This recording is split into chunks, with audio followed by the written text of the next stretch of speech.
And bum, bum, welcome to On Time Professionalism. Is this thing on yet? It is. Guys, welcome. Red morning. Here's Carl. How you doing? Hey, Carl. I don't know how to do intros, Hey, man, I at love that all. we're going. Like, if we keep this up, our show's going to start at 10 sometime in March next year. Whatever. It's free, ain't it?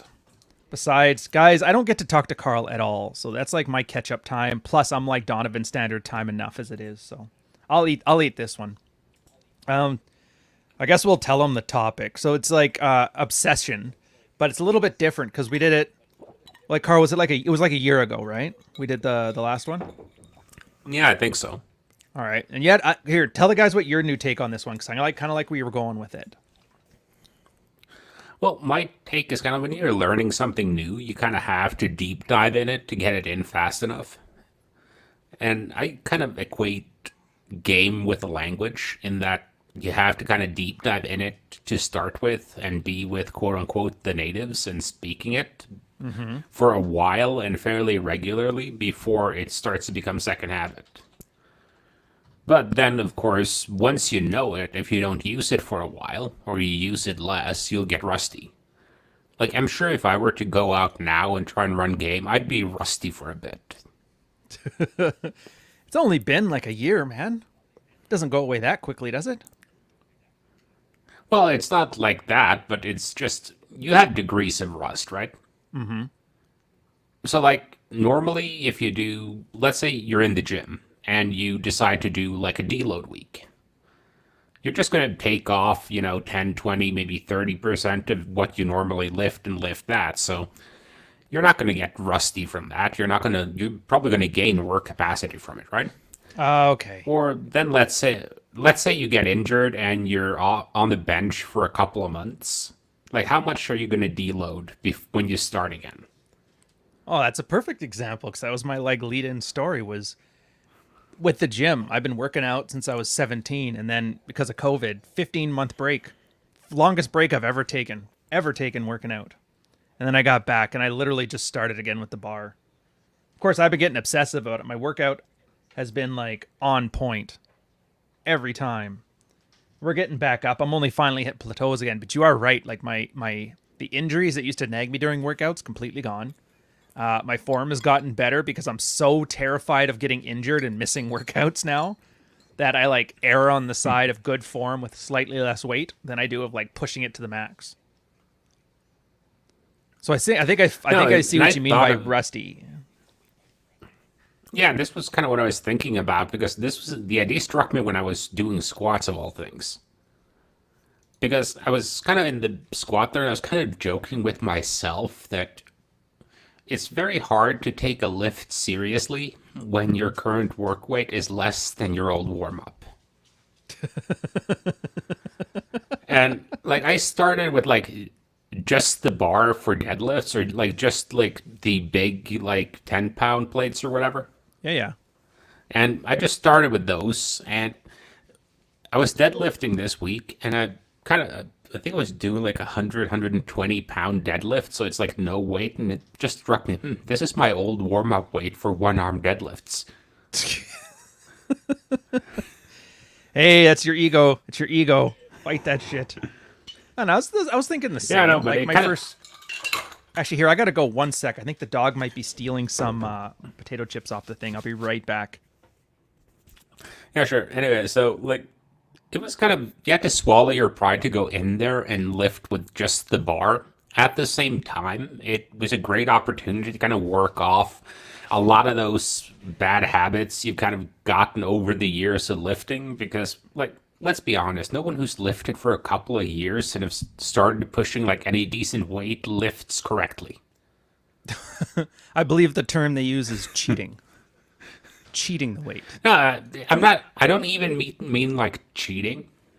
I just mean like, let's say you have like a slightly low bar position with your squat than you're supposed to, or a little bit wider stance, or let's say you're doing deadlifts and you're pulling like let's call it semi sumo because it's not like sumo, but your stance is wide enough that it's starting to look like it. So everyone cheats a little. I wouldn't even call it cheating. It's just like making your strengths work for you when you lift. Oh, there's like a pickup reference in there, something about buffers. I can't figure it out, but I know it's there. No, I get you. I feel you on this one. All right, that makes sense. So I can imagine the red pilled space is kind of like that. And to be fair, I'm getting it too. Like for book two, I want to kind of get the last like 7 years of stuff, and I'm finding like some super obscure like posts and concepts and models now, and I'm like, I'm actually at that point now. It's like I've forgotten more shit than you've ever learned, and I was like, holy shit! Like going Rambo, I had totally forgotten about that. Like you said, Rusty, and so it was nice to kind of get obsessive about it for a bit. Although the byproduct of that now is I hate talking red pill when I'm not working on the book because it just I get like a headache. I don't know. That obsessiveness it kind of sucks when you have it as like a casual thing to do as well, right? Ow. Well, I think that's kind of the balance like I'm trying to get back into because I remember when I was like I didn't miss like a workout for like 4 or 5 years. And then on Right. top of that, I think I logged like 700-800 day streak in my fitness pal. God damn. That's pretty consistent. That's right up there Oh, with like your dating pal thing that you had. I would say that was somewhat autistic with the, and I kind of don't want to go back there, but you kind of notice how much still sticks with you, like how easy it is to just get back into buying the things you're supposed to buy, not the things you want. Mm-hmm. And once you kind of get back into the habit, then it's easier to maintain without the same level of obsession. Yeah, well, you shouldn't have to But obsess that I'm, much anymore. You kind of have the base. And I should say obsessive, not autistic, because the whole time, like for your workout one is best I know, and your dating one is best I know. If you were autistic, you would just be running through the numbers to get numbers. You wouldn't be paying attention. You wouldn't be reading the signs. You wouldn't be reading body language, any of that stuff. But you never had that issue. It was like you were always calibrating. You were always seeing, does this work? Does this not work? You were paying attention so you could tell me if it worked or it didn't work. So it's definitely obsessive. But I think it's that self awareness people have while they're in the situation that they kind of miss out on. You know what I mean? It's like just being able to observe, hey, did this work? Because a lot of guys, dude, even a lot of guys running dread or game in general don't pay attention to like, does any of this stuff work? You're like, I don't know. I'm on step 7 though. You're like, well, that goes well. but I do think that's kind of comes down to like the checklist way of thinking a lot of guys have early on. They just Mm-hmm. kind of want to check the boxes, and once the boxes are checked, they think, okay, all my problems are solved. Rather than thinking about, okay, maybe you're supposed to do something at each checkbox, there's a lesson there to learn beyond just doing it. Exactly. You're building skills. You're not paint by numbers. You're not painting by numbers. Yeah. I think that's a Jordan Peterson problem though. Like everybody wants a new dad, a new guy to tell them what to do, a new boss, and then all of a sudden they get to a place where where what people were telling them what to do doesn't work, so they just look for a new boss. This one's got Rollo Tomasi hair. This is awesome. Wow. Next thing you know, they're all of a sudden like the biggest. I red pilled for 3 months and nothing happened except for somebody called me an asshole. So Rollo's an asshole. Well, don't you think that's partly due to the fact that most people prefer outsourcing responsibility for their own life? Oh, dude. If this last 20 months have taught me anything, it's that. It's that. It's that. I have become so cynical towards my fellow man. And I don't know how else to say it. Oh, speaking of which, I guess they canceled Moderna in Iceland. I'm not sure why that's a story I need to know in Canada, but just so you know, Japan and Iceland have canceled Moderna. Well, I do kind of think that's like the one thing I think is good with the internet and the way our current information flow is. Mm-hmm. It's giving people constant access to new information. Yeah. But the downside of that, people have also been consistently and constantly fear bombed for the past at least 5 years. I would Oh, say at easily. least since Trump. Easily. Because fear has always been a big thing, but it's not been like the only thing. And I think the No. reason why I'm hypersensitive to it is a reference to our topic last week that I've been watching all these personal brand guys selling with fear for so long that it's not that hard to spot when government's been doing the same thing. I was gonna say, yeah, it's like I've seen so many medical press releases that look like some guy's fucking pitch for his Gumroad course, and I just go, what in the fuck? And then you get educated people arguing with you over. I mean, granted, it's Twitter, so it's not like it's real, but you get educated people arguing with you how you're the idiot. I'm like, I don't get it. You're a PhD. How do you not know how what's that? The Ben Forth sales pitch goes. One scare line, one question, every single line. Did you get Well, those I think emails, that, by the though, way? Or because that's kind of no. But then again, I don't read my email. oh, fair enough. Actually, I guess yeah. No, Your I Black Label haven't. Logic one's not really there doing anything. No, but anyway, the thing I was getting at with that though is when you've been constantly fear bombed for years and years and years, that should at some point people should stop caring, and I think that's where we're kind of at with Gen Z. Mm-hmm. The millennial Because anxiety finally wore off, and they're rebelling against their parents by just being nominally no, but nominally neurotic. no, but I'm just thinking that okay, like Gen X, and I think people who are kind of in our age bracket there, who are kind of on that cusp between millennials and Gen X, Yeah. you kind of get the part of the like Gen X, like nothing matters. Well, I would say that Gen X is nothing is true, and Gen Z is everything is permitted. That's an interesting way of looking at it. You hear that, boys? Anal's on the table. First date. Yep. No lube, just ram it straight up there Yeah. with no foreplay needed. Sign up to the Gumroad course. How to do anal on the first night with no But lube. Step one, go to bonus prison. points if she wasn't expecting. I wasn't expecting You it. know, yeah, I was just gonna say that let's just hope she douched first, otherwise that could be quite a shitty experience. Oh, that was a great dad joke you just did there. R-rated dad joke. Jesus. It's fine.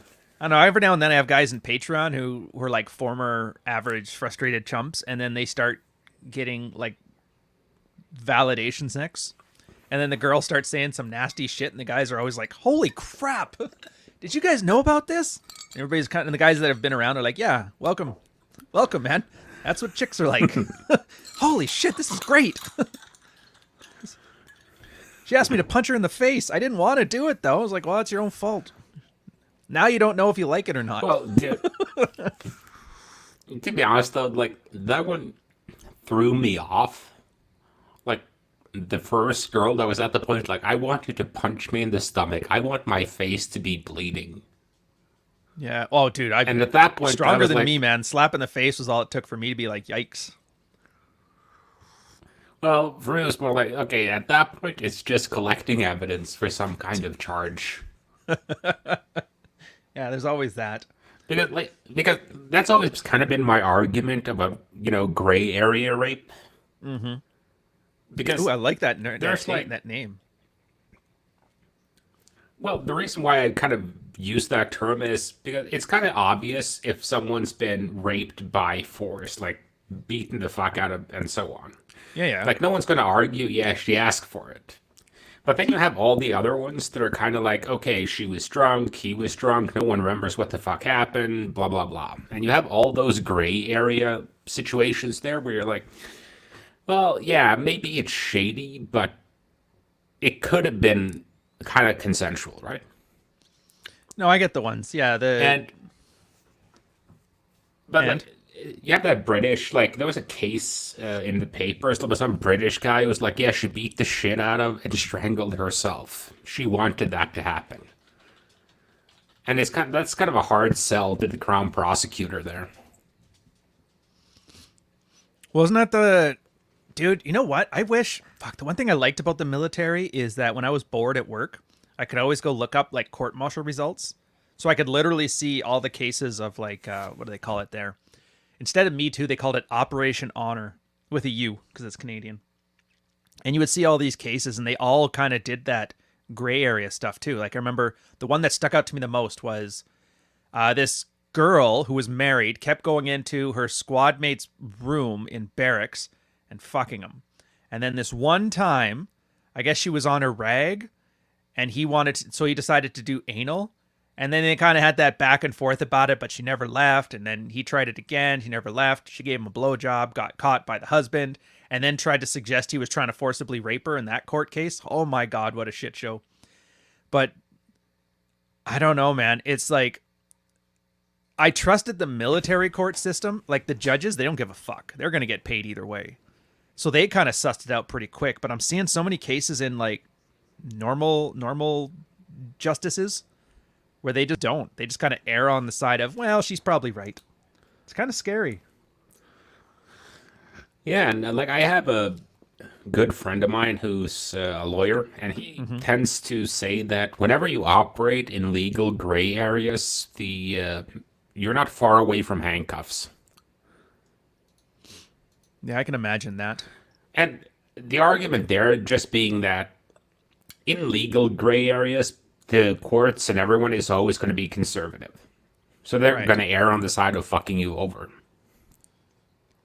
Of course. And and let's say this is a corporate situation, even if you, or a political one, even if you technically didn't do anything wrong and they can't convict you, it's still going to be a PR nightmare to deal with because it just looks shady. Well, that's what some people forget. It's like the process is the punishment. Just having to go through, how long does a court case take? Years, right? For a couple years, you're basically plastered on the news as the guy who did this horrible thing. You got that. You're always living with Damocles' sword. Every now and then, your life is basically on hold. Nobody's going to hire you. Oh, by the way, I'm just having a quick court battle that I have to occasionally go into court with for struggle hugging. Anyways, do you mind if I work as your system admin? They're like, no. HR will crush that shit. So you basically, let's say it's all made up. It's all frivolous. 3 years? That's 3 years of your life where you were basically under marginal form of house arrest. And there's no recompense for it. You can't sue. I mean, you could, but chances are if a girl's giving you the full rape mattress effect, she's not going to have any money to sue anyway. Unless you get lucky and the state somehow screwed up really bad. Well, that was kind of I had a buddy who got hit with one of those false charges. Mm-hmm. And he was like, yeah, I could sue the bitch, but she's crazy and broke. So, like, what the fuck am I going to get from that? Can't squeeze blood from a crazy bipolar stone. But here's back to the topic then. So we're talking about like obsessing over things, right? And going back to the gym after a hiatus, great point to obsess. But that's like fear mongering because nobody gets this stuff happening to them. It's so rare that you can know them all by name. But if you're just average Joe Blow, I haven't been on a date very much. I've got like a notch count of 4. And this is all you read, or like the MRA, men being treated bad and women are bad, or the MGTOW collection of whammon being whammon that's on YouTube constantly, which, by the way, if you haven't seen these things, they're just brilliant. Do you know how lazy this content is? They take 5 or 6 TikToks of like the worst behavior of some slutty chick, and then they just make a video of it, and then they put an anime avatar in front of it of their fucking character. 100,000 views, 100,000 subscribers. I'm like, God damn, I'm in the wrong game. Editing and fucking voiceovering and real life facing. If one of those are you, well done, by the way. Monetize that black pill crowd. That would actually be, I think that would be a good crowd to monetize too. Well, they don't have too much money, but at least they have unlimited attention and time. I was going to say, you can only jerk off for so long. Eventually you have to watch something else. Or maybe you don't. Yeah, but it's Judging also, by these Gumroad courses, guys literally have nothing else to do with their lives. yeah, but you also have to be fucking careful though, man, because like Black Pill Twitter has a certain overlap with crypto Twitter. Oh, you think? And crypto Twitter has that unfuck with ability on the internet where you have a lot of extremely intelligent guys who are tech savvy, know what they're doing, and have a lot of time to obsess about things. So like Yep. you don't want those guys focused on fucking you over. Oh, yeah, I agree with that. It's hard to get their attention though. That's the one good thing about this was because just to put my like book in front of people's faces is a fucking job. It's a full-time job. And then the one thing I thought about that's great is the ability to get yourself in front of enough people's faces where that guy is there. It's equally hard. So luckily, you have to be extremely good at grabbing attention to either get fucked over or sell more books. So I guess the good comes with the bad. Which way do you guys want it? Do like what was it? That joke I put yesterday. Like, would you be willing to send your girl to a Tinder date to get railed and write an article about it if it meant you got on a popular podcast? That's my subtle Jack Murphy dig. Because I just realized nobody knows him for Democrat to deplorable. They just know him as the guy who sent his girlfriend off on Tinder dates. But they know who he is. Yeah, but that's kind of like. Well, I do kind of think that's kind of like because the Cernovich thing too, and a lot of those guys, they're not primarily known for their political work. Well, maybe Mike is now, Yeah. but he was known for years as the guy who slept on Victor Pride's couch, or the guy who wrote the article on how to properly choke a bitch. Or the transsexual thing. Wasn't it sleeping with a tranny in Thailand or something like that he called it? I can't remember the article. Yeah, the working out in the But then pirate ship. But again, you notice though, that it was always like- clown shit. It's always clown shit he got known for. Yeah, I think most of that is just attention grabbing. Oh, yeah. And then source amnesia. After a couple of years, you kind of forget that he worked out in a pirate shirt. And I'm just wondering when the hell Rivlino is going to be, like, giving you his hot political commentary. And everybody forgets he was the Green Line guy who only slept with 8 women in Spain in 10 years. Which, if he does Plot that, it's a great twist. long play. Well, if you can make a decent enough living to not have to do anything else, I wouldn't say that's a bad life. So basically, the OnlyFans defense. Well, if you can retire after doing OnlyFans for 5 years, yeah, start showing off your asshole in public. Just pray tell you don't want to work in a church or an elementary school after this. Hey, dude, I paid for my bachelor's degree dealing drugs. Yeah, fair enough. When have I not been pragmatic? Oh yeah, 100% agree. All I'm saying here is that like that's definitely betting the farm, putting all of your money on black and spinning the wheel. I mean, it could work, Oh yeah, definitely. and you succeeded. But how many guys do you think have gone to college and sold drugs and haven't succeeded from it? That's the part that I always wish you could find out. How many dropouts were there because of that? How many guys got arrested Yeah, and because of I that? think, but that's always going to be the argument, though, when you're trying to have any kind of, let's say, call it knowledge-based debate, because you're never going to have a fully knowledge-oriented debate outside academia, and even in there, it's hard. Oh, But you're going to need two things. You're going to need statistics, so you can know what's actually going on, and you're going to need research that says something about the why, the what, and the where, and the how. And the statistics are always going to have like a gray area to them, right? right. And if, let's say you ask 2 doctors how much alcohol you can safely drink, and one of those doctors works in a liver ward sees nothing but alcoholics going through liver failure every day. The other guy works part-time as a doctor and is a part owner of 8 liquor brands. Do you think Oh their yeah, you're guaranteed recommendations to are going get to two differ? different answers.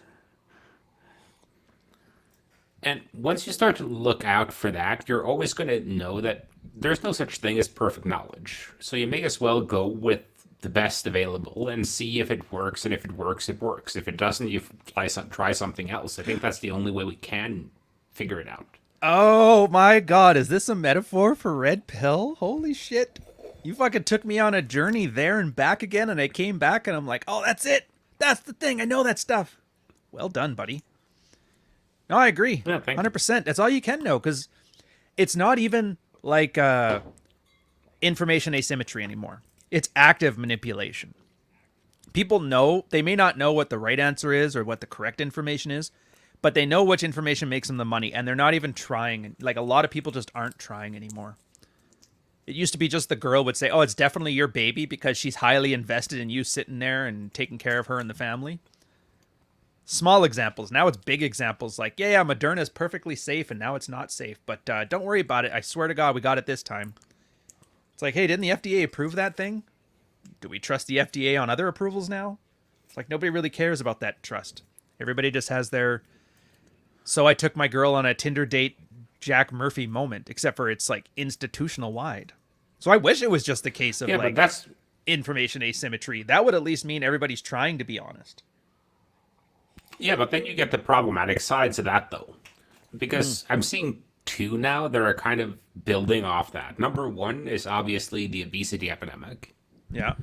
because if no one believes doctors when it comes to diet, and you get things like body positivity, which is like, well, obesity has nothing to do with how much you're eating, and it's like, what? I actually saw that article today. Like, we're a couple of days away from Muscle and Fitness coming out with the front page. Workouts and nutrition are all bullshit. Just bioroids like all our models have for the past 40 fucking years, okay? And Dude, that would be a that's bad wonderfully because we're honest all getting article. fatter. Yeah, we're all getting fatter and out of shape. And then you have the other one, which I think is, well, two other ones, which I think are a lot more fun. Because, number one, we've been telling kids for years, like, don't have sex before marriage. Most countries have adopted like sensible policies, like, okay, use protection, blah, blah, blah. But now you're seeing, like, this girl in England was brought in because she had needed to have her asshole stitched up after an anal gangbang. She was, like I said, 16. I shouldn't laugh at that, but I don't know And, why. I fell down some stairs, like and that then, scene in Fight Club where they're stitching his eye. and then you had the other part, which is, because even when I was going to school, when we had those anti-drug talks, Yeah, yeah. most people were like, okay, this is bullshit. Drugs aren't that bad. Kids now are like, well, we tried pot and that wasn't too bad, so I guess crystal can't be that bad. I mean, they said it would kill you, but they said that about the pot too, so fuck it. Yeah. Well, I think that's where you get to at the end of all this. You just have to constrict your world and focus on the things that you can actually know for sure, or at least know well enough. Like, stop giving a shit what happens in New Zealand 15 minutes from now and just focus on what's happening around you. And then get the obsessive about it. Because then you can test things. You can actually find out if fentanyl is bad for you. You try it, and you're like, okay, I don't like that. All right, the girl asked me to slap her in the face. I did it. Turns out, I don't get off on that. I'm not a fan of it. But you know that now. And we're at that point where we have all the information in the world, and the only thing you could trust is what you can see with your eyes and touch with your hands. I don't know if this is a good thing or a bad thing, to be honest. I think it's kind of a full circle-y thing. Mm-hmm. But it's getting to because narratives have always been big, right? Narratives are kind of how we tell the story about us. Right. At the same time, though, when the narrative becomes more important than the facts, you kind of kill off what I like to think of as the group's collective view of the world. Because I think every country, let's say, have a collective worldview. Right. And the more you kind of misinform, the more you break that apart. And you kind of see that in the States now, where you have like people who think, oh, we're under a puppet government and everything's a hoax.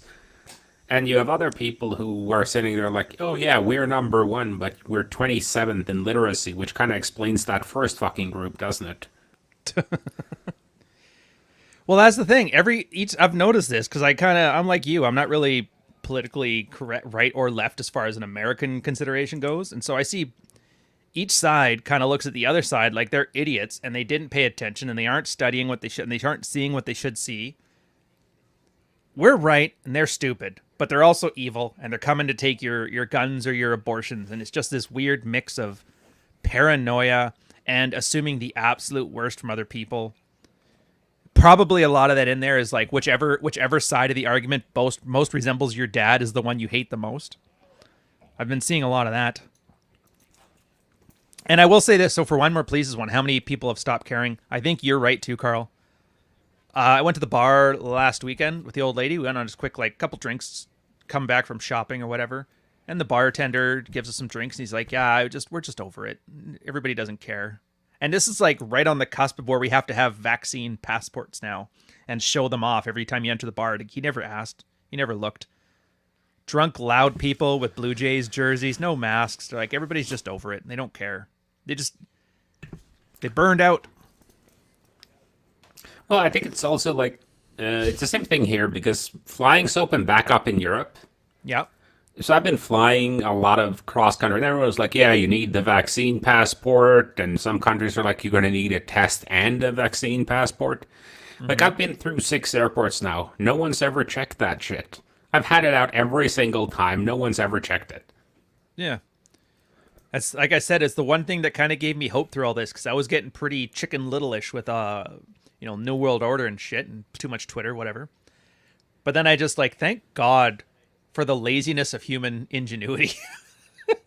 Yeah. Just wave it in.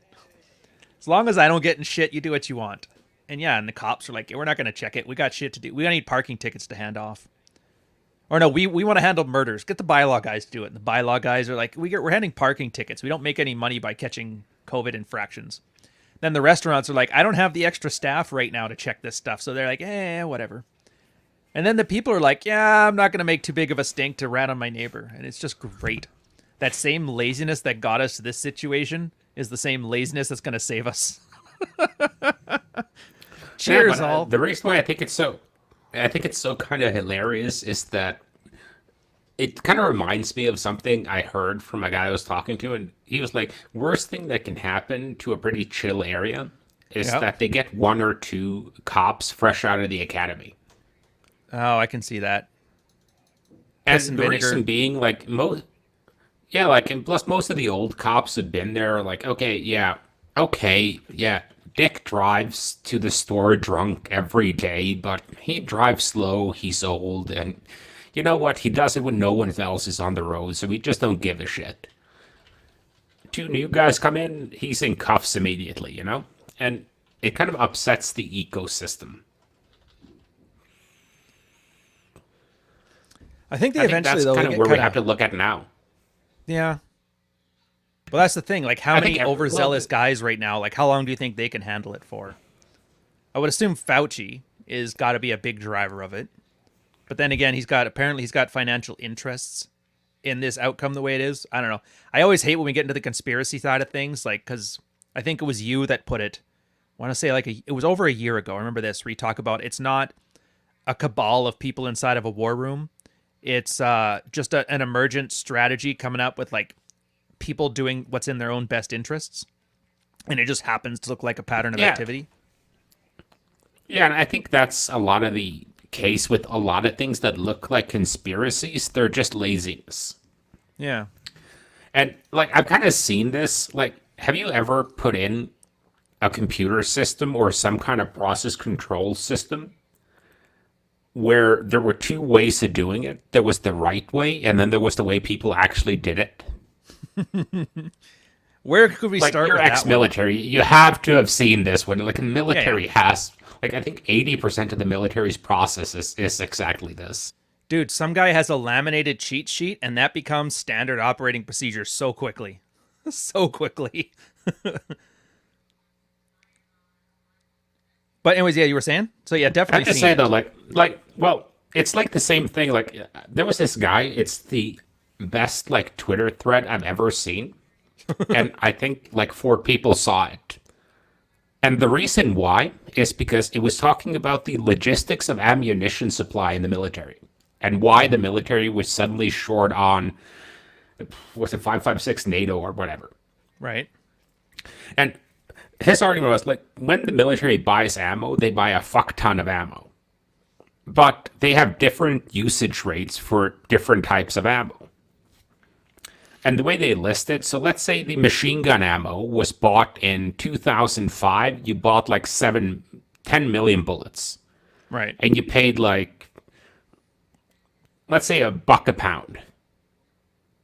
And then for the standard 5.56 ammo, you rotate that out every year. So that has an updated price to it.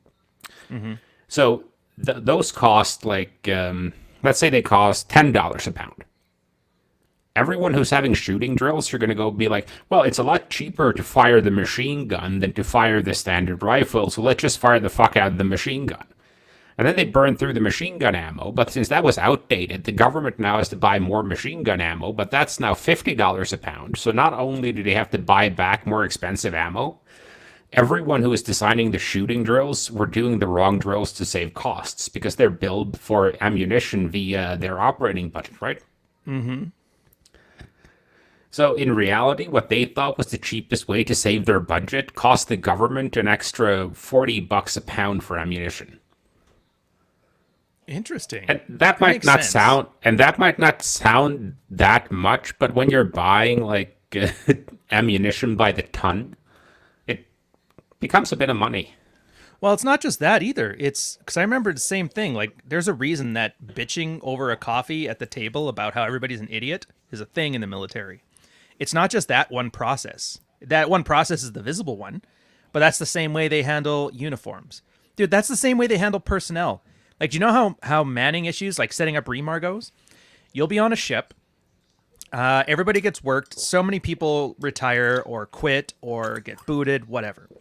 So one year they look at it like, okay, we're short 100 people in the fleet. So they do a recruiting drive for 100 people. And then it's 100 people the same year. And so you get this giant glut of like ordinary seamen. But you're short leading seamen and you're short master seamen and you're short petty officers. So you have a bunch of people that you can't use that have to go through the system to fill this gap. Then like a lot of them fight to get in there, a lot of them can't get in there, so you get like very very poorly trained people. I know this is how my career went.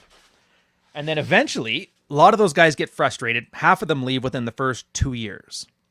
And of the ones that are left, some of them finally get up to like a leading seaman level or something like that. A lot more of them leave.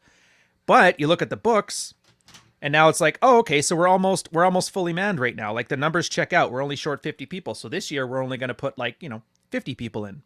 And then the same thing. There's 50 guys you can't use, and so half of those guys leave, and then you end up with like incrementally less manning issues until you're at the point now where you have too many people. So for a full couple years, you're like, nope, no hiring, nobody's coming in. And then because attrition and people leave, you end up with giant manning shortages again. You do the whole cycle again. So instead of like looking at, let's say, a 5 or 10 year period, realizing every year we're going to need this amount of people, and of those people, this many are going to get promoted. So if we want to fill one petty officer position this year, what we should have done is 8 years ago hired 20 people. But nobody looks at it that way because nobody's responsible for it that way, and nobody has to pay extra. It's just like government. Government has to pay, and then we end up with just like a horrible, horrible meat grinder. And everybody knows it's there, but nobody wants to change it. Nobody can change it. So that's saying it is what it is. It's like my least favorite saying in the military ever. That's like learned helplessness. It is what it is. 5 words, learned helplessness right there. Also, Yeah, Sam, but I we forgot have to to thank you for the appreciate the guy $5. who Sam's. Yeah? Yeah, that was a good one. Yeah, that was a good one. Broke into the Garden of Eden empty-handed and persuaded Eve to eat the apple. Yep. And then Logic Bars, thank you as well. $5 super chat. Cheers, buddy. Wish you had said something, but whatever. I'll just say you're awesome. Glad we're back to semen retention. Seaman, not seamen. Jesus Christ. That's what I hate about these super smart married red pill guys. They always think they're fucking funny. It's like the 3 No, things but you like get my when you mention the Navy. Seamen, bell bottoms, and the village people. It's like, fuck off.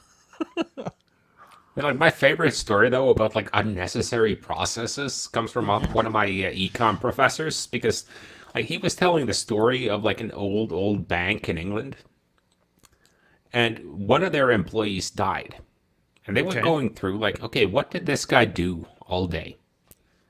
Because he'd been there like forever. Turns out like he would take any person who'd come in and sign up for a new account. He would cross-check their names with lists of members in British gentlemen's clubs. And just to point out, gentlemen's clubs in Britain prior to 1950 are not the same thing as what Americans call gentlemen's clubs in later years. Yeah. Anyway, and this made perfect sense back when those gentlemen's clubs were kind of nests of power. Mm-hmm. But it didn't make sense when they've been in the decline for like 50 years. But no one ever kind of went through and was like, okay, what is this guy doing all day and why is he doing it? No one ever asked that question. And I think in especially in the public sector, it has a way of becoming like that because in the private sector you have to ask most of the time because you're gonna have to cut all the time. Yeah, well, especially So during like a everyone has to downturn in the constantly like economy, right? yeah, but the public sector never gets hit that way because if it's a good time in the economy, they have plenty of money because of increased taxes. If Mm-hmm. it's bad times in the economy, they have even more money because of stimulus. That's what I loved about government towns. Real estate always stayed stable. Yeah, and again, trust your eyes and your hands. Like you get this stuff and you can see the stuff happening, but you're not really in a place to control any of that either. And so you kind of have to get a certain cynicism to weather that. Like you see there's a system, you know it's going bad. It seems to survive in spite of itself. Like the military hasn't died even with those horrible processes, or public institutions don't because they're, well, I mean, they're essentially propped up by taxpayers or debt. But a lot of this time, things are going to be stupid. They aren't going to work. They're going to be horrible, and it's going to last longer than you will. So sitting here getting mad that the world doesn't make sense doesn't really make, like, it's not a long-term strategy that works. The what's the manosphere grifting thing that they always say about that?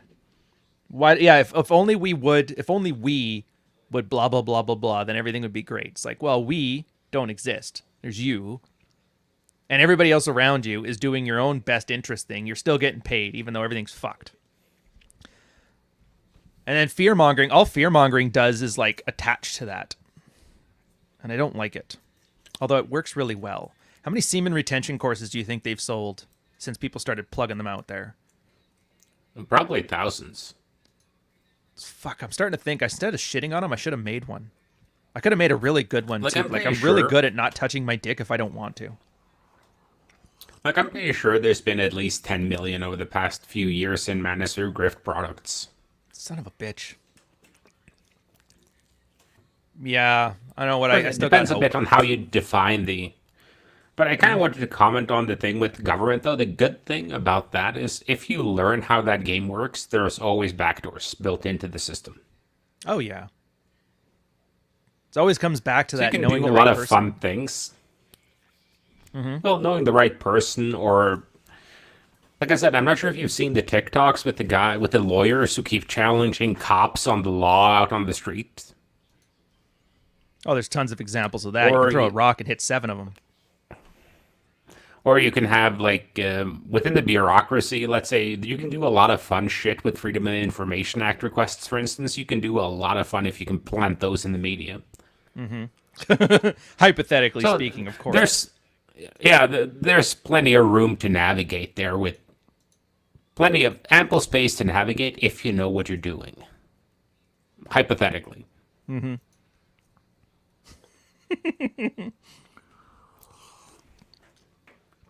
Ooh, what are we talking about here? Well, it's even if you do like let's say even if you do IT systems, most of them are going to have some form of backdoor or some way you can get in just so the developers can do it. So just have to find it. Oh man, you don't even have to find it, you just have to ask.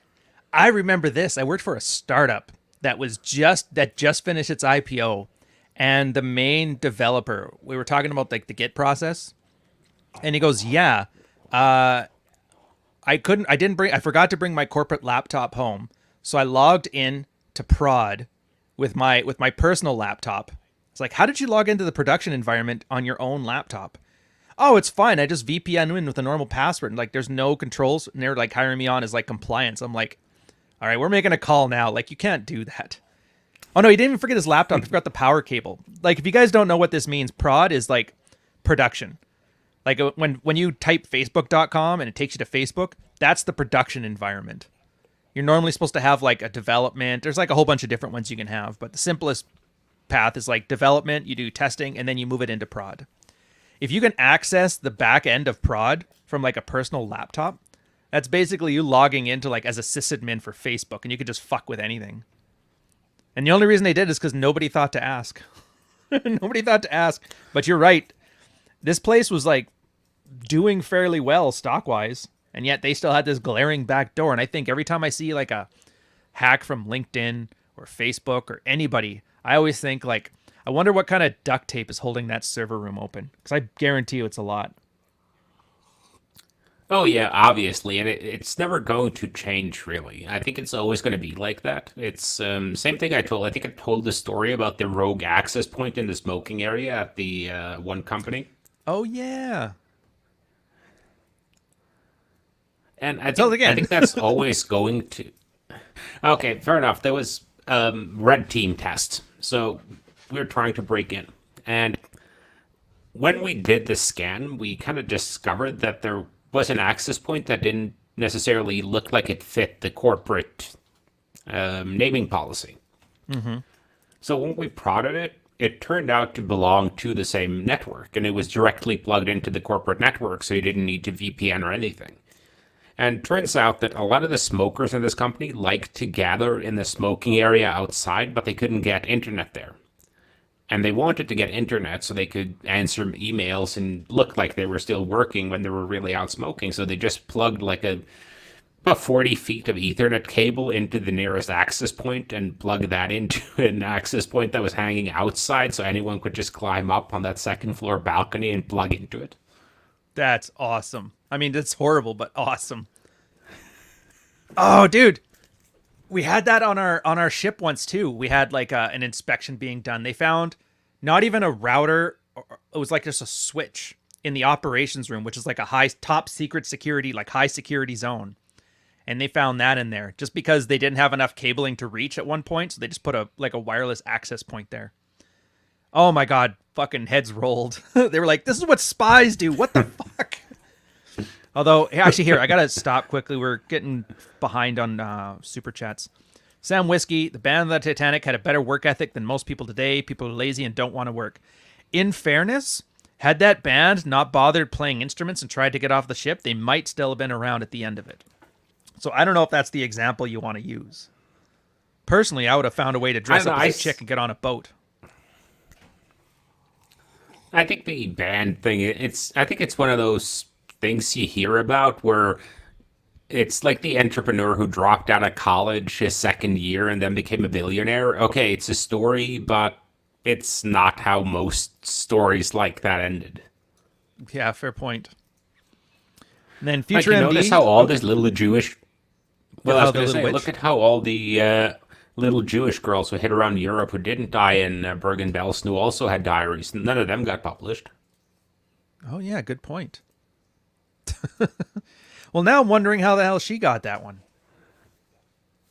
See, she How she just knew got the right published? people. I know. No, I know the story. Oh, you do?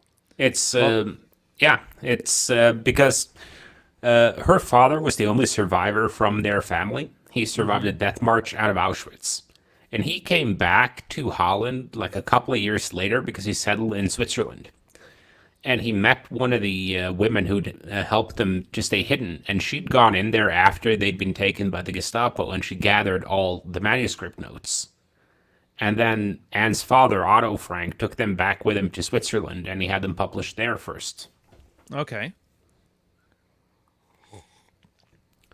Well, that was an interesting story. I know, like I said, I don't do my. I'm not. I've never had like the World War II itch. I had a World War One itch, but that was it. So sometimes it's kind of nice to hear these Austrian painter anecdotes. Although I always expect you to kind Like of I had the somehow World circle it War. around to a final solution joke.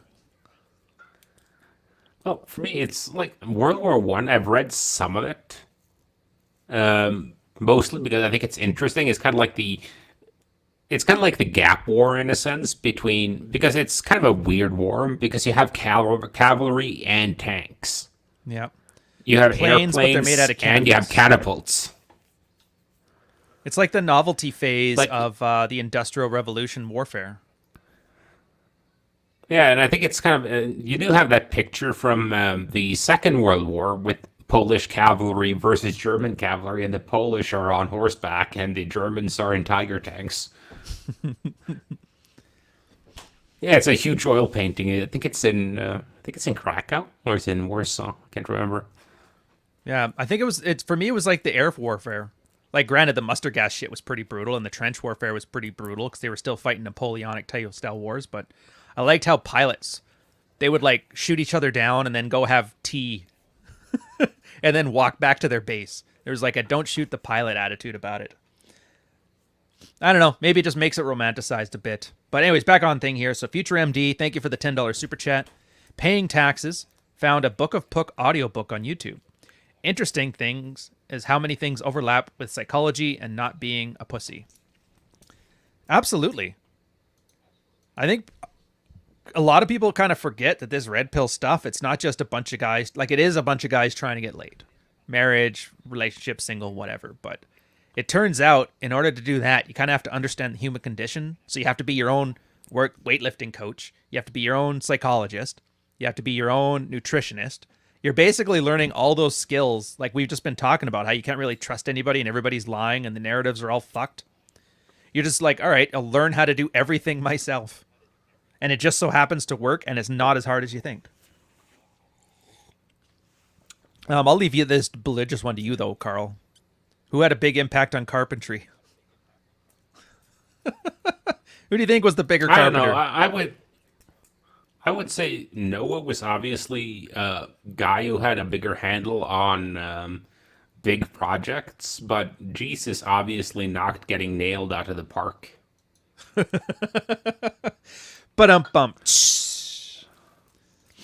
That's kind of funny. Yeah, do you know Jesus was actually the original guitarist in Nine Inch Nails? Oh, look at you go. That's some blasphemous jokes. I like it. I always kind of have two minds on that too. Like, I love making fun of like the silly parts of Christianity, but just like hitting on them for hitting on them. I always feel like it alienates an audience that could otherwise learn from this stuff. I'm of two minds. I know you don't care, but I always get every now and then I always think. But then I just default to, well, what do we feel like doing? Let's just do that. It's not like we're rocketing to the top of the scoreboard with subscribers or anything.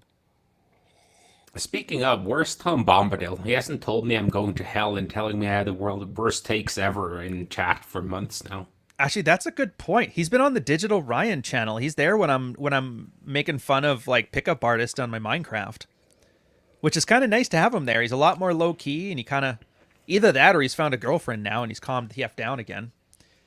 He was talking smack. He and John still have their beef going on, but we just tell him like, yeah, don't worry about it here. Like, I'm not gonna set up this channel for you to badmouth like one of the guys I work with. So, well, remind me off camera. I got something to let you know about too. I totally forgot. Anyways, what were you saying? Yeah, sure. No, I kind of dropped off. I was going to make a joke, but I figured, okay, Ryan said be nice to the Christians. They can learn, so I won't make it. Well, no, I don't think they can. At least not a lot of them. That's the problem too, right? Because it's mostly an American thing. In fact, pretty much everywhere else is secular. There's like that evangelical thing. And every now and then YouTube will show me some things to make me realize like how like semen retention, that's evangelical shit. I kind of knew, but I didn't know specifically. Like that's like the history of cornflakes. I don't know how you get from cornflakes to a semen retention e-course, but that's apparently how they get there. And so I realize a lot of everything that sounds completely stupid and oblivious to the world of women and men usually has some kind of like religious background. And so I realized like you're not going to fix those guys, and that's why I try not to, like, Troy always like argues with black pill guys all the time, and Rollo always brings up, they always run me up the flagpole for insert something they misinterpreted here. Like, that stuff, right? Yeah. And I realize a lot of it, it's just I think I've seen that movie. But it's like, it's the same thing as like the Dawkins versus evangelical fundamentalist preacher. Like, you're never going to win that argument. The other guys are not going to listen. They don't want to win. It's just like everybody loves to argue because it means you're being paid attention to. And I just realized how big of a waste of time it is. And I don't even think it's entertaining to the audience, because most of these guys will give me shit if I even start to argue with somebody like that. They're like, why did you waste all of our time? I'm like, fair point. Well, it's the same thing I've been kind of reasoning with Twitter on. It's when you're starting out, like, never argue down. So if you're going to get into a fight and you kind of get the feeling like we could discuss this topic for 50 hours and we'd still disagree type feel. Mm-hmm. I always figure, okay, if they're bigger than my account, I'll have the debate with them because I might siphon off followers from them. Right. And it's getting me exposure, it's getting me interaction and so on. If they're a lot smaller, I'm more like, yeah, I'm not going to bother because I'm not going to get anything out of it other than some asshole misinterpreting me for 7.5 hours. Ooh, Oh, this is an interesting one. this Prussian is military interesting. So, uniform Brett the and Bachelor, thank you for the $20 super chat. Is that your girl or is this like a Photoshop? My girl's new boss is a may I millionaire and is comment that flexing on my girl. Sorry, go ahead. what strategy communicates that I don't care? Not asking, paying guys $20 to ask the question on the internet. Well, I think I get what he's saying. Like, I'm assuming it's because his Yeah, girl yeah. comes home and bitches about it, and he doesn't give a shit. To communicate you don't care, just don't reward it. Like a lot of guys think if Yeah, I want to I'm say I kind of don't care, you get mad about it. But like as soon as you start engaging with something, you're giving it attention. Just like Carl said with the arguing, just kind of meh. Like yeah, just literally don't care. Like why would you have to say what communicates I don't care, as opposed to just why like how do I not care? You know what I mean? Because if you don't well care, your body communicating. language should signal it perfectly. Yeah, and like if she comes back and like, okay, my boss showed me my new Lambo, but then, okay, cool, and just keep doing whatever you're doing. Yeah. But you Oh, also have I to figure get out it. why The is she boss doing is the it? guy. Is she, but like is she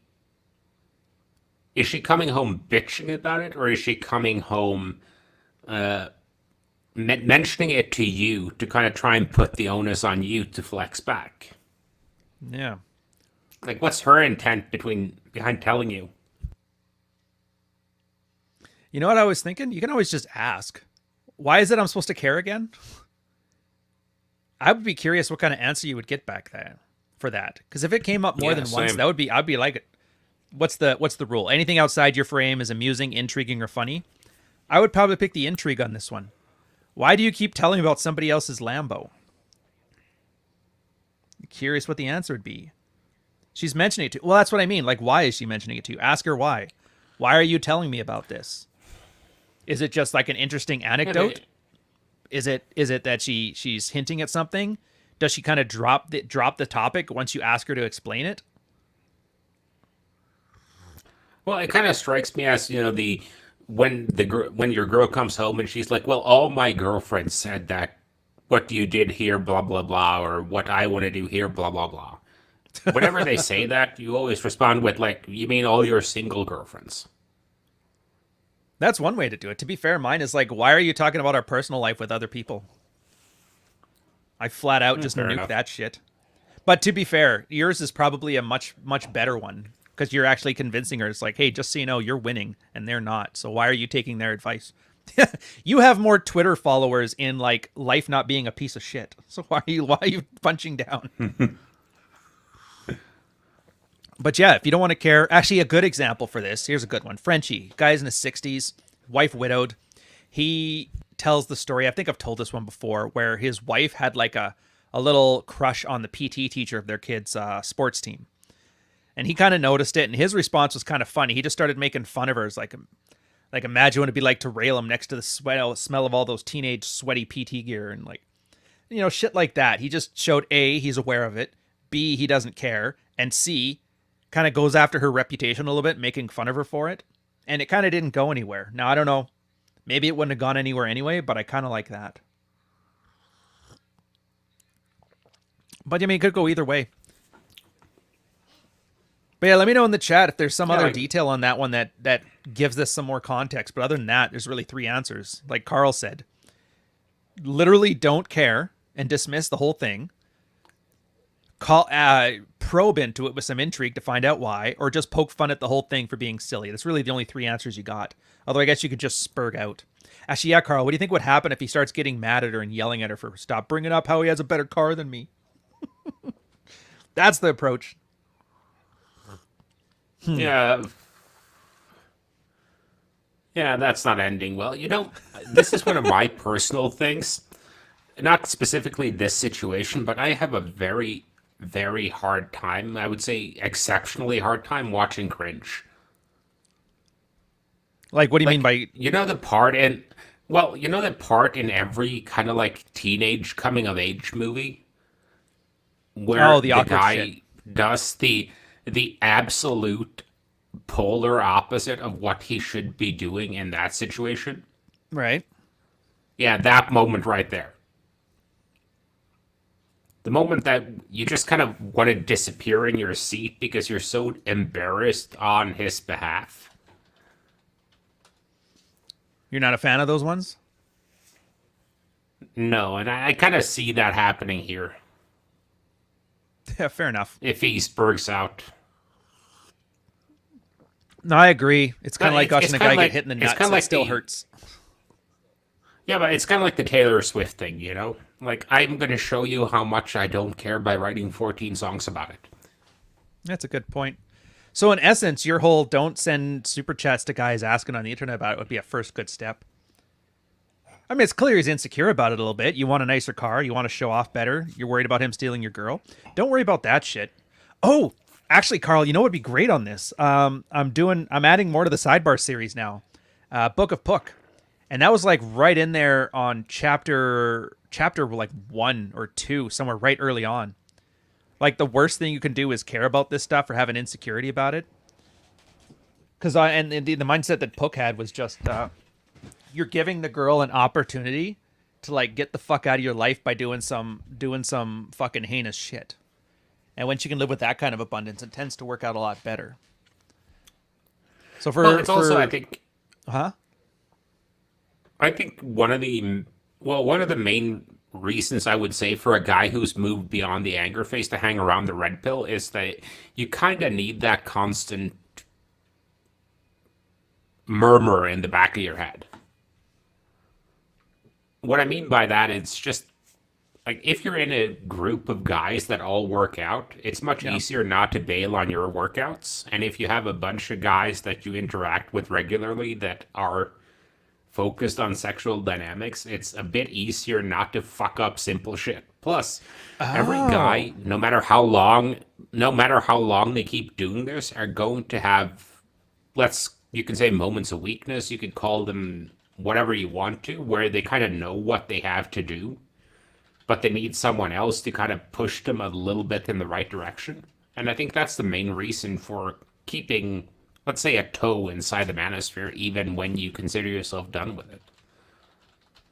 That actually kind of makes sense. That's something I never thought about. I've always been trying to kick people out, but I should always just say check back in once a month. But no, that makes sense because I've had a couple guys that like we deal with on Twitter, like probably people you know. I'm not going to say who will usually come in with a question. It's usually an obvious one, and they kind of already know the answer, but just by asking, they kind of like, oh, okay, yeah, yeah. Like you know what I mean? By the time you finish asking, you already know the answer, so you processed it. I'm more of like a Wing Chun dummy. Yeah, like a But yeah, a lot of sounding guys. board, kind of. Yeah, but oh wait, where's the one here? Not gonna lie, I'd be insecure about a light LT if that was in that situation. Like a lot of guys would, but and I guess to get to the psychology of this, it's because there's an insecurity on your end. You're worried that you're not making enough money. You're worried you're not good enough, and you're worried that that guy's better. And then you follow the MGTOW talking point that women are hypergamous, and that means the instant a guy earns 5% more than you, she's gonna jump ship and start sucking his dick. And I think that's the problem with listening to people who don't talk about fucking is that they embellish. Well, it's a general problem. It's kind of like whenever you debate drug policy with someone, they're going to bring up the argument, yeah, but if we legalize this or if we stop chasing people with cops, then everyone's going to become a drug addict. And that's just not the case. Like, so yeah, some people are good. A lot of people are already using. Some people more might try it. Some may like it and continue using. But for the most part, things aren't going to go bad. No. And every like big social change, you have that argument. Like when they were making homosexuality legal, it was like people were running around like, well, if you make it legal to be gay, then they're going to be trying to fuck your kids, or they're going to turn all your kids gay. Oh yeah. And it's just like this for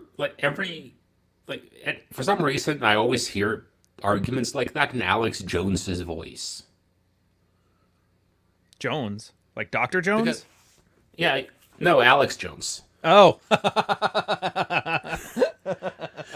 it's kind of like, well, it's. I think I mentioned this before, like, but I have a pet theory that if we legalized murder, you wouldn't see that many more people getting killed. Just on the basis that most people don't have it in them to kill someone. Yeah. Most people don't have it in them. It's hard. The guy you try to kill will try to kill you back. So sometimes you're not able to. No, I can buy that because that was the same thing with like drug policies. Everybody, it just, and I think this is the part that freaks people out. It's that they don't want to know. And that's the problem with, like, if you legalize drugs, you're right. There's going to be some people that did it because it's like, oh, this is edgy. Fuck the government. I can do what I want. That was like me when pot first was legal. I tried pot a bit after I left the military, but then they made it legal and I just lost all interest. I'm like, well, now that it's not illegal, what's the point? And then there's going to be other people who are like, yeah, I've always wanted to try it, but I don't want to break the law. I think those groups kind of balance each other out. But for the most part, you're seeing how pervasive an issue it already was. It's like thottery. Well, it's Now that kind you of got like Tinder, it's like not making thottery worse. It's just making it visible. well, it's kind of like I remember back when, like, if you go back to like the early '90s, being gay was sort of rare. And then as it became normalized throughout the '90s, it seemed like everyone was gay for a bit there, towards Yeah. like the early 2000s ish. But reality was like the number of gay people was a constant, more or less. It was just that more people were coming out. So it seemed like there was a lot because most people knew like Elton John and Liberace. Yeah. And then suddenly you have like 20 people coming out of the closet a day for like months on end. So it seems like, okay, we've gone from like 2 gay people to 2,000 gay people overnight. Reality is people are just being forced to see what was always there, but what they didn't see. Which is weird because you think for all these people talking about how they want truth, like observable fact, you think would be a good thing, but it always goes against, if it goes against your value system, it freaks you out. And I know there's some people that were just like, they were gay for clout, like faking being gay. I don't know what the opposite of a beard is. Oh yeah, beards. Rule zero, Dad or Chesty was telling me about that. Beards. I didn't know about this, but Oh, gay yeah. guys wanted to look normal, so they married like spinsters just to keep up appearances, and they called them beards. I was like, that's awesome. Yeah, yeah. Yeah, I don't know. It's just And, everything's becoming more visible, and and I we're think, learning how fucked up people are, and it just maybe it's our aspirations of what humankind was like was a little bit too optimistic. well, I think it's just we've gone kind of circly because during the Victorian age, for a while there, it was public appearance was everything. But they were Then degenerate as now fuck, you've man. kind of yeah, but everything was hidden. Like every guy had syphilis, but no one was supposed to have sex before marriage. You know, that type of Yeah, situation. And what we're seeing now, I think, for the first time in history, because we saw it when everyone was trying to be perfect. And then at some yes. point, someone just kind of realized this is fucking exhausting. And I think it's kind of interesting now to see people are discussing, for instance, mental illness on a whole new level. And the It's fact that almost people are uh-huh. bringing it up means that it becomes something you can talk about. Because if I look at like my grandma, you don't talk about anxiety and people who grew up during the fucking depression, man. Well, even soldiers, World War One, like shell shock was a thing, but you never really hear people talk about it. Now PTSD is for gamers who got called mean words. I'm not saying it's not real. Like I said, I'm not a doctor. I can't diagnose, but makes you wonder, was it always there? Is it being blown out of proportion? But if that's the case, is it just narratives driving something that doesn't exist, or is it something that existed that you're only now seeing? It's always very confusing, Well, and then you have to it's just pick something and go with it. But like I said, I kind of like our no, it's kind of like if you, obsess about stuff in your world and just stop paying attention to it. but like think about drinking. Like if you think about how they used to drink back in like the 1880s, 1890s, like what's your image of that mentally? A jug with three X's on it. That's my image. Well, the reason why I'm asking is I just found this out that there used to be something called grog break. Uh huh. And that would be breaks during the workday just to drink. Oh, so like the two And martini since lunch. people didn't have to, yeah, and like since people didn't have to drive anywhere, they drink beer for breakfast because that wouldn't give them diseases and shit. Yeah, that I knew about. And the reason why I think that's interesting is we're kind of back there now, kind of at least in the states where you're having like shop and sip, where girls can go to a mall to shop and have wine brought to them as they're walking through the stores. No shit. Is that a Europe thing or is that a States thing? Because we don't have that here, but that would be That's a pretty states interesting. thing. It's a states thing. Like Huh. I don't think you could pull that off in most of Europe, to be honest with you, because Yeah, because like it's we, one of the only those thing that things just you kind of. happened here was because of COVID. We started having like open air drinking, where it's just like the front facade of a building. You could just walk up to the side there and just drink, and then continue walking around in the street. It's technically illegal to drink openly in the street, but everybody's just kind of over it. Yeah, because we had the same thing here that like you're technically not allowed to drink in public, Mm-hmm. but people just started gathering in parks and everywhere else outside, and like cops figured out like there's let's say there's 5,000 of us if we're all of us, and there's like 200, 300,000 of them. Let's not fuck with them. Heck, I can't even think of like old days. I I, don't know if you were like this as a kid, but was your like my mom used to boot for me because she's like, then I know what you're drinking, then I know where you're gonna be, and I could pick you up, and I make sure not to get so much alcohol you'll get sick from it. That was her approach to it, which worked great. I always end up being a lot safer with it because of that. I think we're getting to the point now where open alcoholism is kind of just like an accepted norm because people aren't dying en masse. And it's better than the well, it's alternative of kind of people like rioting against COVID, right? yeah, and I think that was one of the main reasons why there were so few riots against COVID regulations because people were drunk and or stoned and or medicated. Oh man. Did I tell you about that? The first week they did a lockdown in Ontario. We went to the LCBO because everybody was uncertain whether they were like unsure of like keep liquor open, do we not keep liquor open? I went there. It's just across the street from me, and all I saw was two wine moms, like 33-year-old women, just blazed. Like their eyes were lit. They were drunk as shit. They had their baby carriages, and everywhere there wasn't the baby, there was wine bottles. And they were so excited. It's like, you gotta get in there. There's like case lot sales. And I was like, holy shit. This poor kid. Like, I hope they're done breastfeeding. I really do. Can you get Oh, fetal alcohol Marty syndrome and after Sales birth? with the and like Marty and Sales just had the best comment of the day. I'm a cool mom, not like the other moms. Yeah.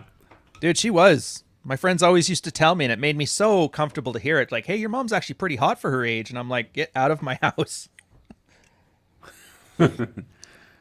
She's like me. She ages very, very slowly. Nice skin. The black don't crack. You get all the black don't crack, but without like the credit score hits, so it's pretty cool. Yeah. Fair enough. I can Moderate see that's a good melatonin thing. or moderate melanin. Yeah, moderate melatonin is something else. That's just going to put you to sleep. Yeah, yeah. I wouldn't mind that. We'll see. It's Thanksgiving here, so I can sleep in now. The dog even let me sleep until 7. It was wonderful. I almost want to buy him a gift.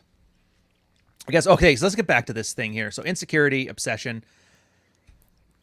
I find being obsessive is good, but you really have to focus it. So I think that's the theme for a whole thing. I was going like checklist thinking, trust your eyes, is that everybody wants you to pay attention to everything, right? Pay attention to this. These guys are coming for your guns. These guys are trying to take away your abortions. Look at this thing that happened here. This school's getting shot, and everybody's just freaking you out over everything. And so you want to obsess about everything. And I cannot wait for the point where en masse people are just burned out from it. And then all they do is just focus on what's in your immediate area. Which here's my question to you, Carl. Do you know that law of power, like isolation is bad, don't just wall yourself off? Do you think that like constricting Yeah, yeah, your 44, I sphere of think. influence kind of conflicts with that, or do you think that's a good reversal and that you kind of should? I think you should, just on the basis that you're always going to be in the present world. I would say you're always going to be an information overload, right? because you're constantly getting text notifications, you're constantly getting news, so you're always going to know what's happening. Like news when Machiavelli wrote, well, just green, but let's say when Machiavelli and Sun Tzu were writing, Yeah.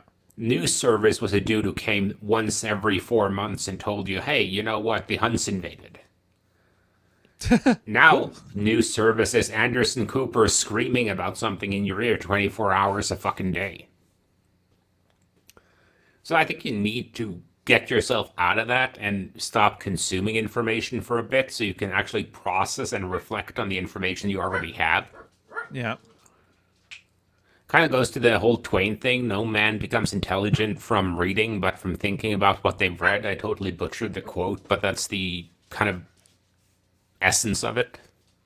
Oh, so processing, not so much input, but processing. Input, processing, output. Focus on the processing. That Well, makes you have to sense. think about, like, well, if you think about any, like, Manosphere book or whatever, like, part of it is reading what they're telling you. Then part of it is thinking about what they're telling you. Does it make sense? Does it not make sense? Is it something that the author has success with, so we should try it, and so on? And then you try it out, and then you add your knowledge to it. You might try it out once, twice, 3 times, 4 times, 10 times, 100 times, and over time you'll develop a bigger selection of data to say that, okay, does this work, or does this get my ass banned off Tinder? I was just thinking about the dream opener too. I was like, I wonder if he's going there with this. If you guys don't know in the audience, there was this guy who we used to collab with. His name was Anthony Johnson. Call him the president of the Manosphere, self-appointed. And he used to talk all the time. He's like, yeah, I got this great thing called the dream opener. You just, on your first DM with a girl on Tinder, you just say, I want to come on your face and make you my girlfriend. And like, it doesn't work all the time, but when it works all the time, it works 50% of the time. And so Carl's like, all right, I'll give it a shot. I think it was like 3 times you tried it and you got banned. And he's like, all right, that sucks. This is dumb. There's Well, no and- way you've used it. And well, and to be honest, like I'm perfectly open with. I tried that opener in a European city, fairly urban, fairly modern. Didn't work. It might work in South Florida because South Florida is culturally sometime in the 1830s, and everyone is fucking high on crystal meth. But Well, the nickname for that town is Orlando, so that should tell you right there. yeah, like it's a bit like going in with the money opener in a whorehouse. You kind of know what you're getting. But that's the thing too. Like when you're talking about like reading, saying, does the author know what he's doing? Like, is he aware of his scope?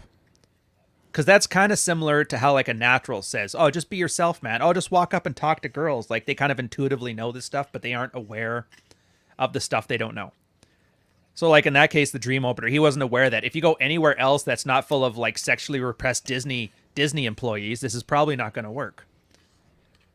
And so it's always nice to see when a guy knows where the gaps are. Unfortunately, most guys aren't going to know their own gaps, which is why I like how it's like a crowdsourced thing, this red-pilled space. Like I said, now you can say, well, I tried it. Doesn't work in Europe. Works there. What's the difference? Well, the difference there is the girls there are fat, sexually repressed, and work for Disney. So if you get that shit in place, go for it. But you always speak well of Mode 1, which is like very blunt and direct, right? So it's clearly not the directness that gets you. I think it's the vulgarity. Which is weird because Germans will whip the shit out of you. They don't care. But they don't like the bad language. Yeah, but I think the reason is like any girl's like number one priority is going to be her own brand.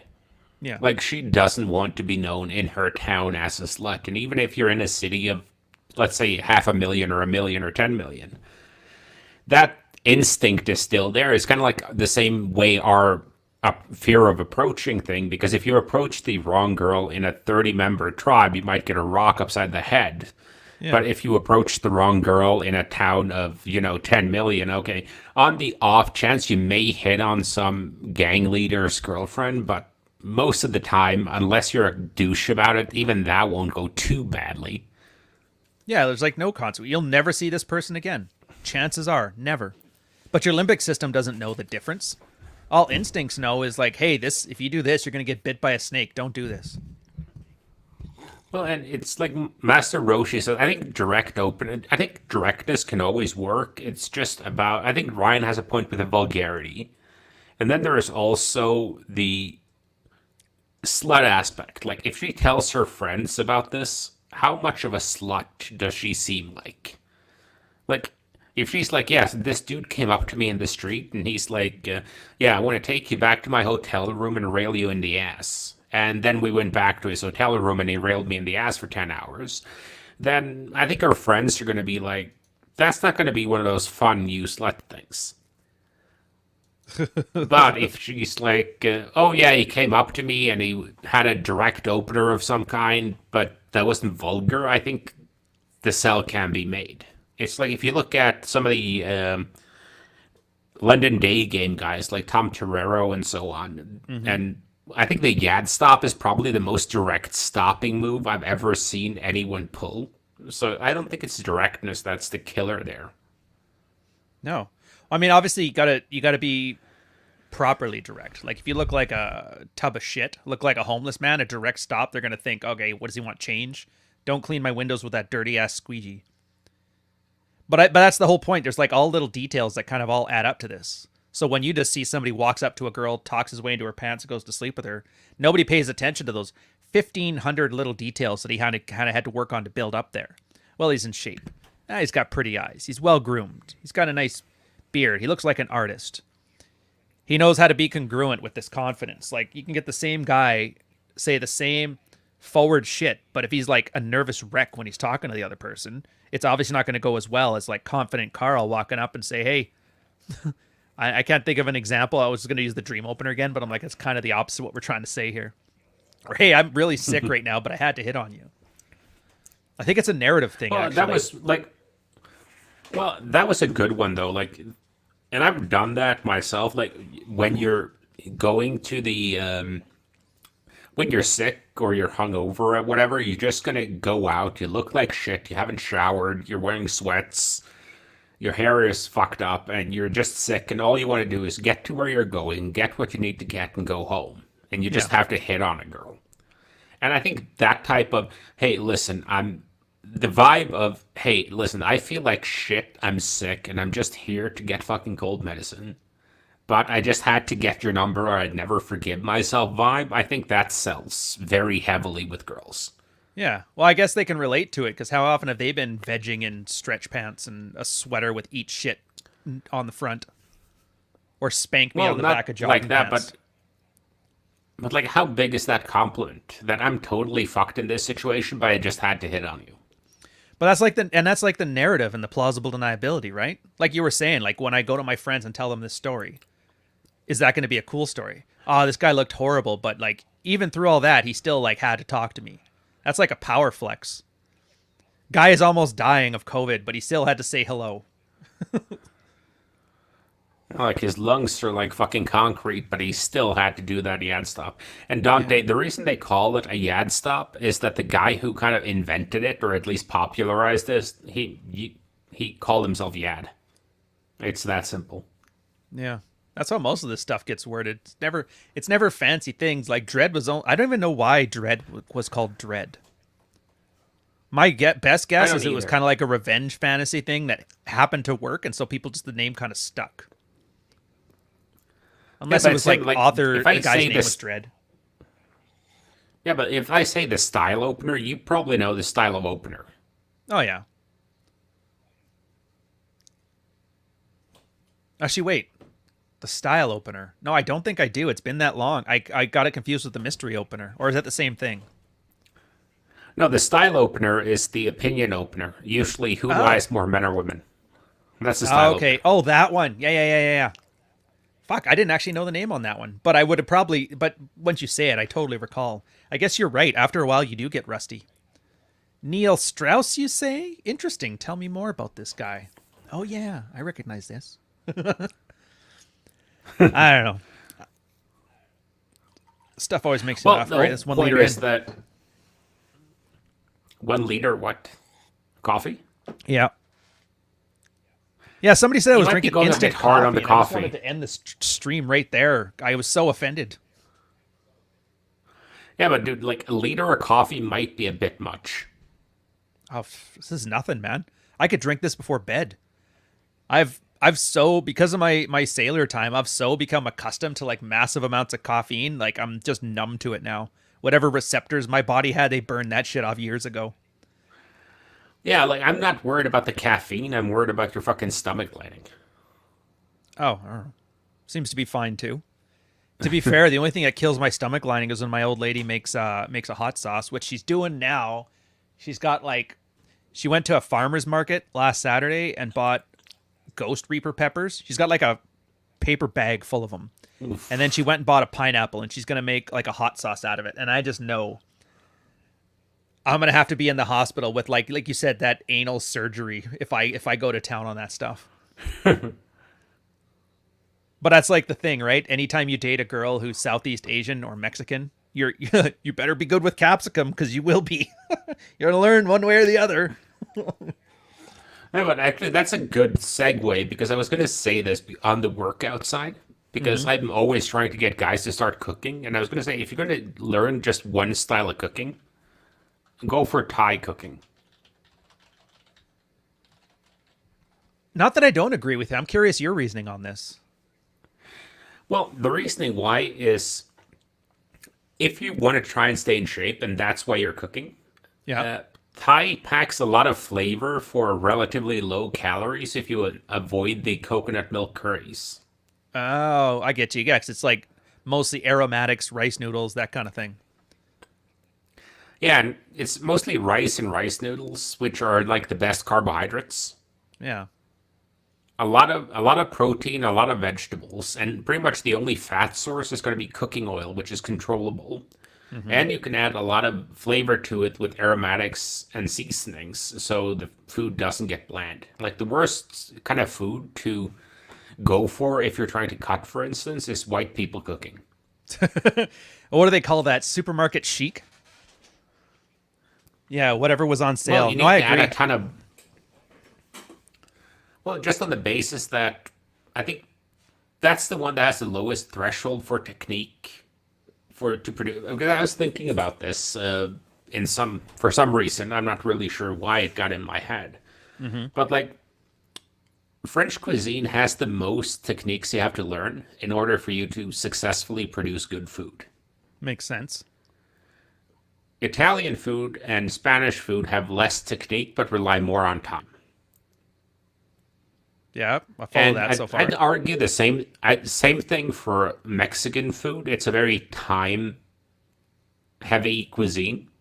A lot of the food requires extensive preparation.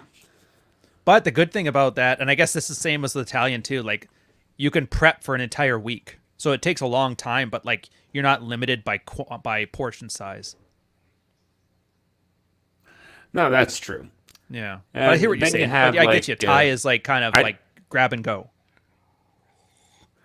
yeah, and like the main technique you're going to need to learn is stir frying or walking, which Hmm. is a fairly easy technique to grab, and it doesn't really matter how you cut your vegetables. You don't have to measure anything, and pretty much everything is done to taste, and you only need about, I'd say, five things that most people wouldn't have in their cupboard.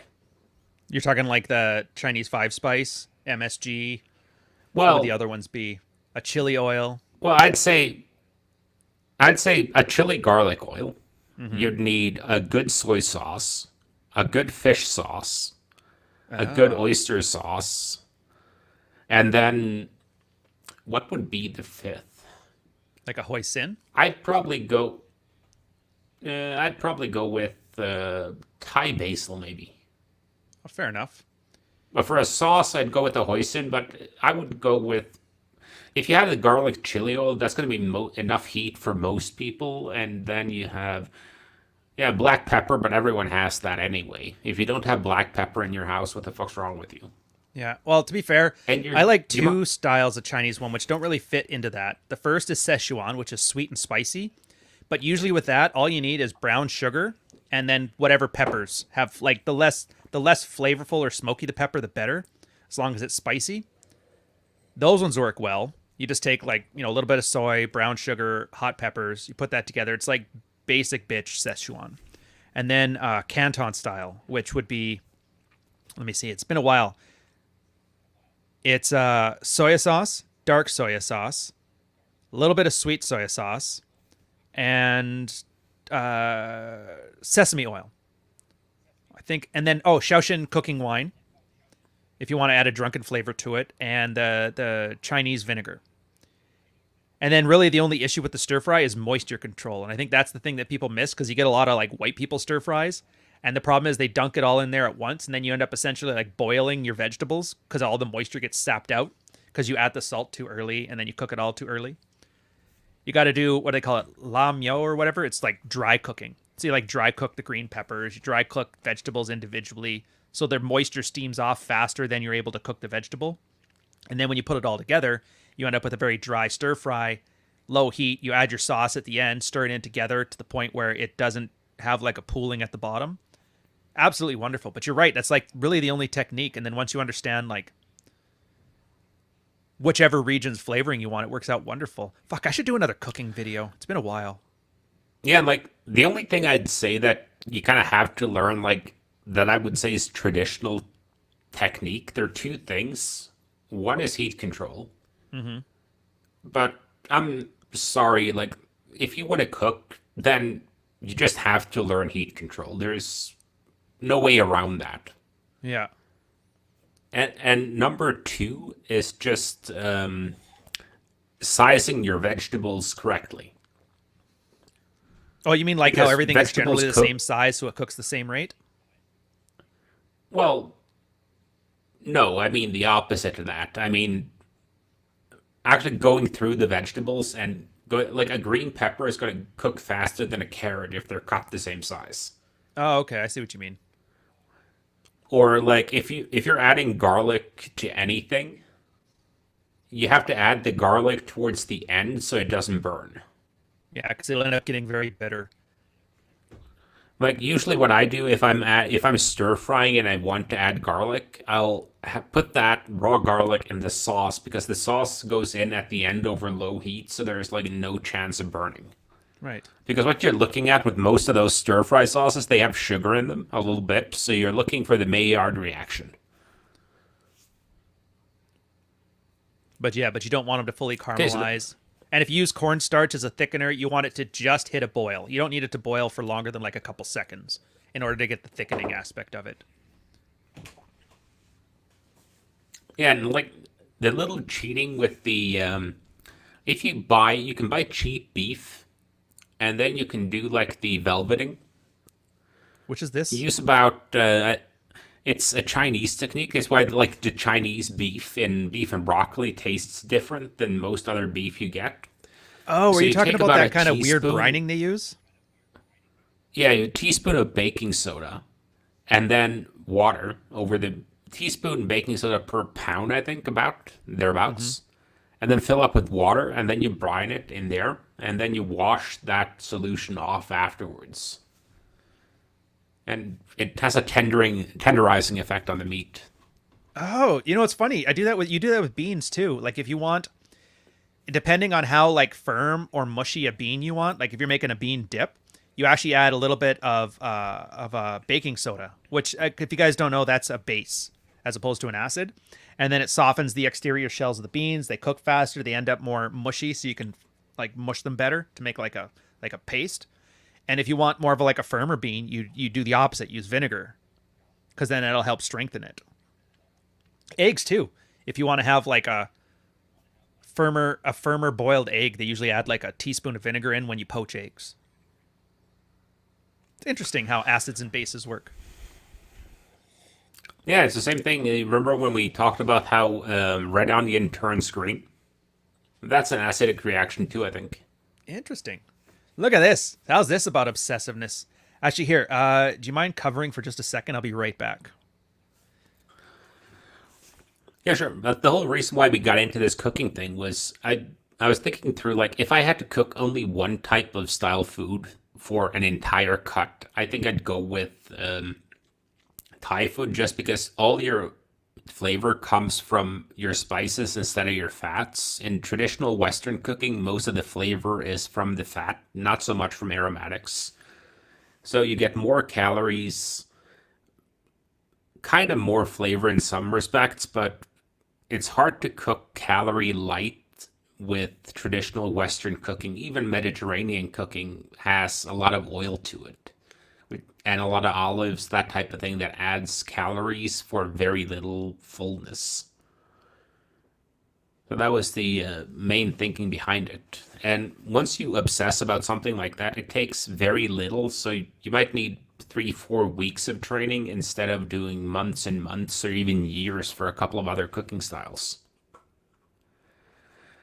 Yeah, Atom, effectively use soap for showering by David D'Angelo's Deep Inner Games second DVD. He goes through it right there. Not sure if I would recommend that. It's kind of weird to think that you need to have like a 20-minute segment on how to properly shower. Vinegar? No, you use vinegar when you poach eggs. I don't think you use it in omelets. What I miss? Ryan, have you ever heard about that? Well, About there what? was some guy saying vinegar in omelet, and I've never heard of of using vinegar in omelets. No, like I said, the most I've heard is like you add a bit of vinegar to the water when you're poaching eggs. I can see what it's Yeah, attempting to do. exactly. It's attempting to strengthen the albumin, but yeah, I've just never thought about it. Maybe I'll try it out one of these days and see if it works. It's one of those things Well, that I sounds think so it's weird it has to be all right. Well, I think a guy in your chat just nailed cutting and bulking food. Ooh. So the Thai food for cutting and the Western German, how do you pronounce that? Hausmannkost? Hausmannskost. Hausmannskost. Yeah, farm food, basically. It's Oh. basically what Americans would call corn fed. Oh, so that's like potato pancakes and shit like that, and a lot of wursts. Yeah, yeah. A Okay. lot of bacon, a lot of lard. Oh, so it's almost like it's just the German version of like French country cuisine. Do you have butter? Well, start using it. Butter and cream and everything. Yeah, I don't know. Ah, I it's good. find for a lot of people, bulking, cutting doesn't matter. It's here. Take a step back. If every time you want to eat junk food, you have to cook it from scratch, I find it's impossible to eat too much junk food. Like if I have the urge for a cookie, I can go to the store, buy a box of cookies, or I can make a batch of madeleines.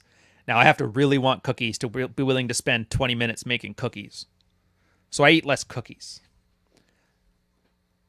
Having said that, there are some big German fellows there, so I can only assume. But that's the thing. When I find if I'm eating like the really high fat, heavy foods like that, I don't need to eat as much to get full. So it balances itself out. Well, that's kind of supposed to be how it's done. Like in French cuisine, it's usually very rich, so you only get a little bit. But then Hmm. Americans do like both. So they'll do like huge portions of extremely rich foods, Yeah. which is kind of where I started with this because the idea was like you just have to add flavor with spices instead of with fats when you're cutting. Because those 9 calories per gram, they add up real fucking quick. Oh yeah. Unless you want to go And full vegetable. That's so, the one thing too we like with like the Mediterranean stuff. Like you'll get very high fat stuff like a hummus, which is like chickpea and olive oil. But you're adding it to like celery and carrots, which have like 4 calories a pound. So at that point, all your calories is coming from the fat. But you have so much garden vegetables in there that it works. yeah, I get where you're coming from, but you're going to run into a protein issue with that approach.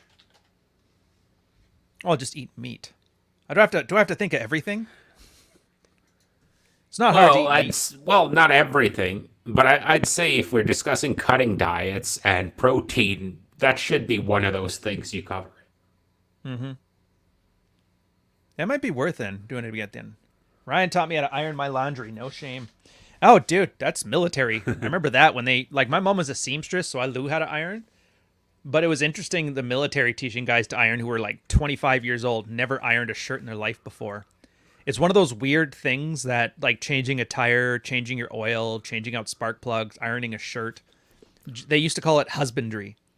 The ability to like handle basic shit in your own house. I think it's an underrated skill. It has nothing to do with sexual strategy other than it gives you confidence in like everyday average things. I think, Carl, we take that for granted from a lot of guys who just haven't learned any of it. Yeah, but I just think that's strange. It's kind of like I have a guy who I'm pretty sure he calls the electrician to change a light bulb. But you know what I mean? And Like, imagine. you kind of lose you Yeah. kind of lose respect for a guy like that, though, right? Like if a Yeah. guy doesn't know how to use jumper cables and he's had a driver's license for 15 years, it's And not kind of even a willing to sign that he try. doesn't take it too seriously. Competence. I'm calling this title Competence. I'm doing it. I'm making the effort to show good menus for this one. Yeah, but it's not just that. Like that part for sure. Other guys think you're an idiot. You don't know how to change your own oil. I'm not saying you have to, but you should know how to. I think it's more. So it occasionally will happen to anybody who dates for any length of time. You're going to be put into a situation where you have to kind of improvise. Good example I can think off the top of my head. My girl and I went and spent a New Year's in Seattle. Went down to the cowboy bar that I used to go when we sailed down there. Back to the hotel. Some dude fucking put his hands on my girl, and so I had to like choke him into a wall. Basically, fight him off. Very tough guy, whatever. Imagine if I didn't know what I was doing, if I hadn't trained any type of martial arts, if I hadn't worked out to have any level of strength. Going into that situation can fuck you over. Like when she sobers up, hey, remember when that guy grabbed me and you just ran away screaming? Like chances are you're not getting blown. Not anytime soon, if you're even keeping that girl. So it's not just about like competence hierarchies and making things look good. It's just the ability not to get ruffled by like minor shit and then to raise the bar on what minor shit is. Like I'm at the point now where like a homeless guy was threatening to stomp my dog and my girl's panicking and I'm like, I wish he would give me a reason to punch him right in his toothless face. But you know what I mean? That's like a level of I don't give a fuck. It's very attractive being aloof. I was going to say that COVID really pushed you far when you start to consider getting into bum fights. Like how low is your viewership here, Ryan? Do you really need to expand in that direction? I didn't want to. The guy fucking talked some shit. And I was like, if he even comes near my dog, I'll fucking kill him. This 13-pound dog means more to me than human life. And who's gonna arrest a guy? Hey, look at this adorable dog. This man beat up a homeless drunk guy to save this dog. Are they gonna arrest me? Fuck no. I'll be on like, unless they get me in the misogynist angle and say this is incel culture or some shit, but they're not gonna tap that Yeah. or that narrative. Everybody has a dog. Who's not gonna take my side? Are you sure though? They found that Pat Stedman dating coach shit really quickly. Yeah, yeah. Oh, I know they found his quickly, but to be fair, he's a fucking retard. He does retarded shit. His ideas are stupid. So when they parade that out, I don't think they aimed to like, let's find everything we can on him. I think it was just like, look at this embarrassing shit. I bet you people will read it just to see how far this idiot goes. Like if he didn't have 500 periscopes about lizard people and it was just boring dating advice like we give, I don't think it would have nearly the same impact. Then again, I could be wrong. No, you're probably right about that. I think you might be right about that. They're just looking for that embarrassing angle on it. Well, it's like because it was Roosh. Remember when Roosh, they doxed his parents' place and they found him and there was that one image that floated around everywhere? Look at your pickup artist. And it was just like him in jogging pants and a gray t-shirt with turkey stains on it in his mom's basement. I'm like, oh, you couldn't pay to have a hit piece that good. Oh my God. And that's all everybody knows him for again. They don't know him about traveling to the Ukraine or Daybang or any of that shit. He was just a religious fundamentalist who got caught doing pickup in his mom's basement. Even though he was just visiting Well, for like that Thanksgiving or something. well, that plus the girl that threw the drink in his face in Montreal or whatever. Oh, I know. It serves him right. He was going to the Concordia bubble. You're going to run into a bunch of like liberal college chicks. Of course they're going to be pissed off that you're there. You should have gone to St. Catharines in the French Quarter. They'd have loved that shit. Those people, the On the French other side hand, of though, Montreal gives zero fucks. It's awesome. Well, I do think we have a potential winner here, though, Ryan. Red pill bum fights. Chat seems to like it. Yeah, I don't know. Oh, like I do in Tekken. I think that's a joke saying that I was going to get my ass kicked. That's the thing too, right? Like I know it's fun to talk tough about this hypothetical and I wouldn't have backed down, but there's like a real chance that you get your ass kicked. or killed, or he knocks you onto the curb just luckily and you trip over it and a car runs you over. It's like, I don't want to suggest to you guys, if you don't beat up a homeless man, you're not alpha here, okay? Let's do this disclaimer, this don't eat paint warning. I'm just saying, like, the point is, it's not the kind of thing that gets me razzed. And that's kind of where you kind of want to get, where general hardships, they're displays of higher value for you as opposed to like anxiety inducing neurotic events. There, I think, Carl, do you think that's a much more eloquent way of putting it? As opposed to I fuck think that that's the homeless right guy? way of putting it. Okay, good. And I think for the most part, I think that's where you need to get with most of the basic shit. You need to get to a point where most of the things that people are going to throw at you won't phase you. Yeah. Being aloof. So let's say your girl comes home and she's like, "Hey, I invited 4 friends over." Okay, no problem. When are they coming? Or boss you're going to have to work this weekend, throws that at you. And none of that phases you because, it's all for something or it all has a purpose. Yeah, or you Which made a sounds choice, very or you can life tell your coachy, boss I to go know. fuck himself because I got another job lined up anyway. But that's the point. It doesn't matter what action you take. It's just that you've got it. You handled it. It's a very attractive thing. Yeah, that you actually thought about it. Like, too many guys would just be work every weekend and never think about switching their jobs. And I think that's the saddest part of all. Oh, for sure. I hate those. And it's sad too because then those guys, instead of working to fix their lot in life, they try to turn that into a virtue. Well, I worked 80 hours a week to put food on the table for my family. It's like they had food, but you guys have like a new skidoo every 3 years. And now your wife left you because she only sees you for an hour a week. And she's already got her kids, so what does she need you for anymore? She'll still get paid after she divorces. But then all because the guy was unwilling to look at what he wanted in life and move towards that, he ends up sabotaging everything. Then again, I think that's also... I was going to shit on Stead with that. You know what? Fuck it. I think he's got his court case coming up soon. I think he's got it bad enough without having me shitting on him right now. Poor bastard. Where do you think of the odds he's going to Yeah, get is jail someone time? doing bets on that, by the way? Yeah, I was Probably. going to say, is someone doing odds on that? Like, jail time, fine. Like, I want to see, like, a spread on this. You know what? I don't know. Do you think do you think they're televising any of these? I know in the States they love to televise their criminal cases. Maybe I'll do a live stream if they have like the Pat Stedman court appearance. We can watch it together. Normally I'm Well, not so I petty and kinda can't vindictive, but decide. fuck that guy. Yeah, like, I can't quite figure out because I'm kind of like, either they're just going to be like, okay, you guys are retards, here's your fine. Or they're going to be like, okay, fuck you guys, we're going to throw the book at you to make a point. I wonder which one. Like, I I'm know, not quite sure which way they're going to go. I know the jail one would be worse because you're going to jail and it's kind of overblown. But at the same time, I would be pretty pissed in that situation if like all of this national news hit pieces and it turns out the judge is like, this is retarded, get out of here. And then all that pain was for nothing. Like, I've been there. That sucks. Not as much as jail, but it still sucks. Yeah, I don't think any way out of that's gonna look good. No, I don't either, but at the same time, though, like, it probably built cred with that specific in-group, which is also, like, a good lesson for the guys that be careful who your friends are. Oh yeah, the paranoid victim. They're coming for our guns and freedom crowd. No, Yeah, they more must love like that. Like, even if you're not throwing feces, if the 4 guys you're sharing a booth with are busy throwing feces at the strippers, you don't look good either. I'm just picturing that sales pitch at the end. This man went to jail. This guy nailed himself to the cross so we could be repentant of our sins. I'm gonna buy his jerking off or his not jerking off course. I guess you can word anything well if you do it properly. Yeah, I just don't get that, man. Jesus Yeah. nailed himself to the cross to I'm just- absolve everybody of their sins, and everybody's like, that's not a bad brand strategy. Let's try that out. I don't know, man. I haven't. It's been a while since I read the Bible, but I can't think of that as like the best use of your time. You know? Getting killed? No, not really. Well, just nailing yourself to the cross.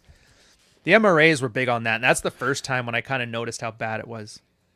Did I tell you about that Well, one too? you The know, it's MRA kind of- argument where I ignored your rule of like not punching down. No, what happened? Dude, it was like a wonderful little experiment in like the dysfunction of the men's rights activists. Like, first off, I said something to the effect of nobody's involuntarily celibate. Like, incel is a choice. A lot of people are like, what the fuck? And this MRA cheerleader account, obviously a chick because it's a fucking spokesperson for men's rights. Has to be a girl. Oh yeah, and then she trotted around. She has like as part of one of her orbiters on speed dial, this crippled incel. He said he had like a degenerative bone disease, like Mr. Glass off of that movie. And she used him to make her point. And I was like, holy fuck. You literally orbited a guy who's got a degenerative disease so you can win internet arguments. Like, if that doesn't MRA, that's MRA. Girls who want to get clout by having fucking sad people on speed dial orbiting just to pick and win internet fights. And all you're offering them is some validation. I understand, man. It's not your fault. And I was like, that's but you have to psychologically, there's a PhD thesis in there. I'm just saying. Yeah, but like, I was kind of thinking about that because whenever, like, you've kind of bitched at me for this before that I tend to vacillate between, yes, I'm going all in corporate and fuck corporate. I'm going to just do my own thing. Yeah. And I was kind of mathing it out just for the fun of it. And you need a surprisingly low amount of followers to actually push that boundary if they're willing to donate enough. And most of these chicks that are pulling those scams, let's say they have like 10 to 20 whales in there. We're just sitting there and sending these girls, let's say $1,000 a month each. Oh, dude. That's a lifestyle right there. Yeah, like why wouldn't you? That's the other thing. Like, if you can get away with it, why wouldn't you? That kind of gets me too. It's like, I don't want to mention names, but they have like a foreign exchange scam that they run. Like, follow my trades, you'll make a ton of money. And like, nobody ever made money off of it, but they got enough whales that believed in it because they bought into the whole lifestyle. Like, be like me, it worked for me. And then when it doesn't work, you kind of double down. Well, I probably just didn't do it right, or I just have to trust her harder. Well, it's kind of like when I run into Christopher Hitchens wannabes. Do they even drink? It's fairly easy. Well, it's fairly easy to copy the cigarette and drinking habits. Not so easy to copy the brilliance of that mind. Yeah. Opinions of mind reading. What the hell? Oh, if I had to take a guess here, and my guess, thank you, by the way, for the 200 peso super chat, 200 lightning bolts. It's a lot of guys. They're like, they try to read the girl's mind. Like, if she does this, then I'll do this. And she does some action, and I have to understand why she wanted to do that. What's her motives? And I usually tell people, stop being a fucking mind reader, because I guarantee you, the only thing you can know for sure is that you got it wrong, whatever you think she's thinking. Just focus on actions. So I have a feeling that's what he's asking about here. The biggest problem with that, you're going to be 100% focused on her, and you're going to lose track on what you want out of it, because you're going to be so focused on her actions, and those are going to kind of control your mood, and they're going to influence your mood. And instead of you leading the interaction, you let her lead the interaction through a covert contract, I'd argue, in that situation. That makes sense. Topping from the bottom makes perfect sense. Think of a girl who just for like an errant eye movement can get a guy to change everything because he's like, oh, what just happened there? This must be some major change in her mentality. I better analyze all of this. Meanwhile, all she did was like had an itch on her eyebrow or something like that. Meanwhile, you're simping hard. I've just never seen it work. I've never seen it work. I think that's, if you want to get down to it. Does it work? No? Well, then why are you doing it? I think there's a certain logic to it, though. Like, a lot of these things, there's a grain of truth to it. Yeah. In that you need to, in an interaction, you need to constantly observe and see how the person is responding. Like, if you're telling a story and the girl is obviously bored, end the story and move on. Mm-hmm. If she's going on about her job, figure out a good segue to get her to stop talking about her job. So you're going to have to be other-oriented in that sense, but mind reading seems to me that you sit at home and you think, okay, I'm going out with this girl. Which ways could the potential conversation go? You're trying to predict all of them. and yeah, it seems like too much work, too much focus on the girl, and it's just going to take you out of the moment, and you really need to be in the moment. Well, the one thing I will add to that too, you're right with that grain of truth. If you understand something 100%, then you can kind of predict how it's going to go. So I get that's the theory, but you're right. On paper, it doesn't work that way because girls don't even know what they're thinking. A lot of the times, it's like emotionally driven. Well, You get a girl that's a day before her period. She's really bitchy. She doesn't know why. What are you going to do? Read her mind there? She can't even read her mind. She's running off of instinct. well, there's a certain like, let's say you're on a date and you're engaging in keno. You kind of have to observe how she responds to it. Does she tense up when you put your hand on her thigh? That means it's too early. So just pull back and go back a couple steps and start over again. That stuff you have to be aware of because that could land you in the creepy zone very, very quickly. Right. But on the other hand, being like, okay, she's touched her ear 4 times, now I'm going to touch her thigh, that's probably not going to work out too well. That's why it's training wheels, guys. That DeCarlo escalation ladder, it's not meant to be like a roadmap, like this works all the time. It's just meant to have you like a general idea of like escalation, and then you adapt it to fucking the situation in front of you. Don't take it literally. Or do and learn the hard way, whatever. It's no business of mine what you want to do with your life. But like for me, it's always been more about mind reading and crystals and all that stuff. It's the opposite of what the red pill is supposed to be because the red pill is supposed to be about seeing what signals you're getting from life without Yeah. lying to yourself. And things like crystals, horoscopes, etc. It's useful to check crack, but it's not something that will give you anything useful. No, I agree. You can't falsify it anyway. All these mind reading things, you're just making stories up. And if a story is good enough, it'll work. And if it's not good enough, it won't work. The problem I have with the mind reading part on that aspect of it is that you're right. Your narrative isn't looking at what's in front of you. You're thinking about what she's thinking, but you're not watching what she's doing. And even what's his name? The what everybody is saying, Joe Navarro. Even he points that out. FBI interrogations, life or death scenarios, war of Iraq interrogations against terrorists. Everybody lies. Everybody lies. Everybody forgets. Everybody hides. He's like, but your body movement, that's limbic system. You can't lie on your limbic system. Even if people are trying to lie with their limbic system, it just doesn't let you because it's processed before your brain actually gets to frontal lobe that shit. And that's why I find if you really had to read minds, just watch body language because it's probably the most honesty you're ever going to get out of somebody is their actions. And everybody seems to know this, so I'm actually kind of annoyed that we still have to have these conversations about it. You know? Like how much more replication do you need?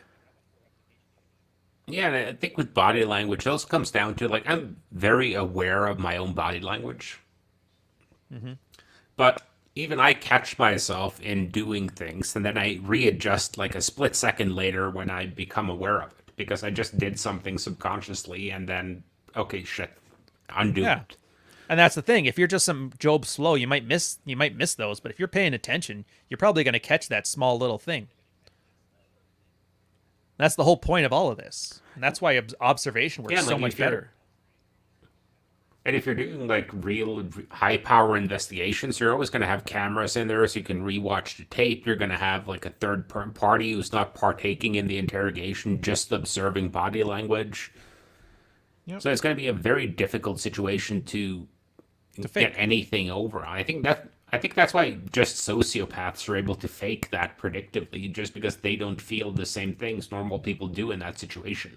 Yeah. Oh, absolutely. Same as like autistic people could be rather sociable because they have to like A/B test how to be social. All right, they said a joke, wait half a second, then laugh, 5 chuckles, stop laughing, squint your eyes, look away. Got it. That's the signal because I have no idea what I'm doing and I've just seen every time I do this, it works. And those guys Yeah, rate but that's pickup actually artists and red pill books. one of the funniest things you learn when you're doing stand up is that you could write a really tight, let's say 20-minute set. that really ends up being 45 minutes because everyone's laughing. And you forgot to take into account people laughing, people heckling, like improvisation. So you end up going way over. But you can also write, let's say, 20 minutes, and you think, yeah, this is going to be plenty. And you end up coming short just because people aren't reacting to the material. So it's very Speech hard writing, to same thing. script the exact thing because you always have that human element. And that's why I love WWE, especially like the show after WrestleMania, Yeah, yeah. because the audience is always crazy and they can fuck up the timing to an epic degree. And especially if because fans differ based on where in the states you are. And like if you get New Jersey fans or New York fans, they're usually brutal. Same thing with Philly fans. I could see that. So you had like WWE shows where like you had 20 minutes of the show being the audience chanting this show sucks. All right, so here we got to end the show. I just realized Troy's got Rule Zero coming up in like 20 minutes, and I haven't had breakfast yet. Anon, thank you for the super chat again. This is kind of exactly what we just talked about. The how and why things work. Here, I'll end quick. Carl, let me know your thoughts after this. Knowing that something works is more important than knowing how it works, which is more important than knowing why it works. If that makes sense. So if you've already know that something works for you, if you already know how something works for you, focus on the why to your heart's content. Get obsessive as you want. But if you haven't done the first part, then you're wasting your time. What about you, Carl? Any closing thoughts before I end it on this? No, I completely agree with what you just said. Wow, I did it. I said something smart. All right, guys, don't forget Gendernomics 1 and 2. I'll have those in the description. Fuck files as always. Come to Troy's channel. We're doing Rule Zero. I think the topic is breaking up, which is great because that actually meant the guy is getting laid and we're not arguing about black-pilled losers for once. So good for us. Oh, fun topic. Yeah. All right. And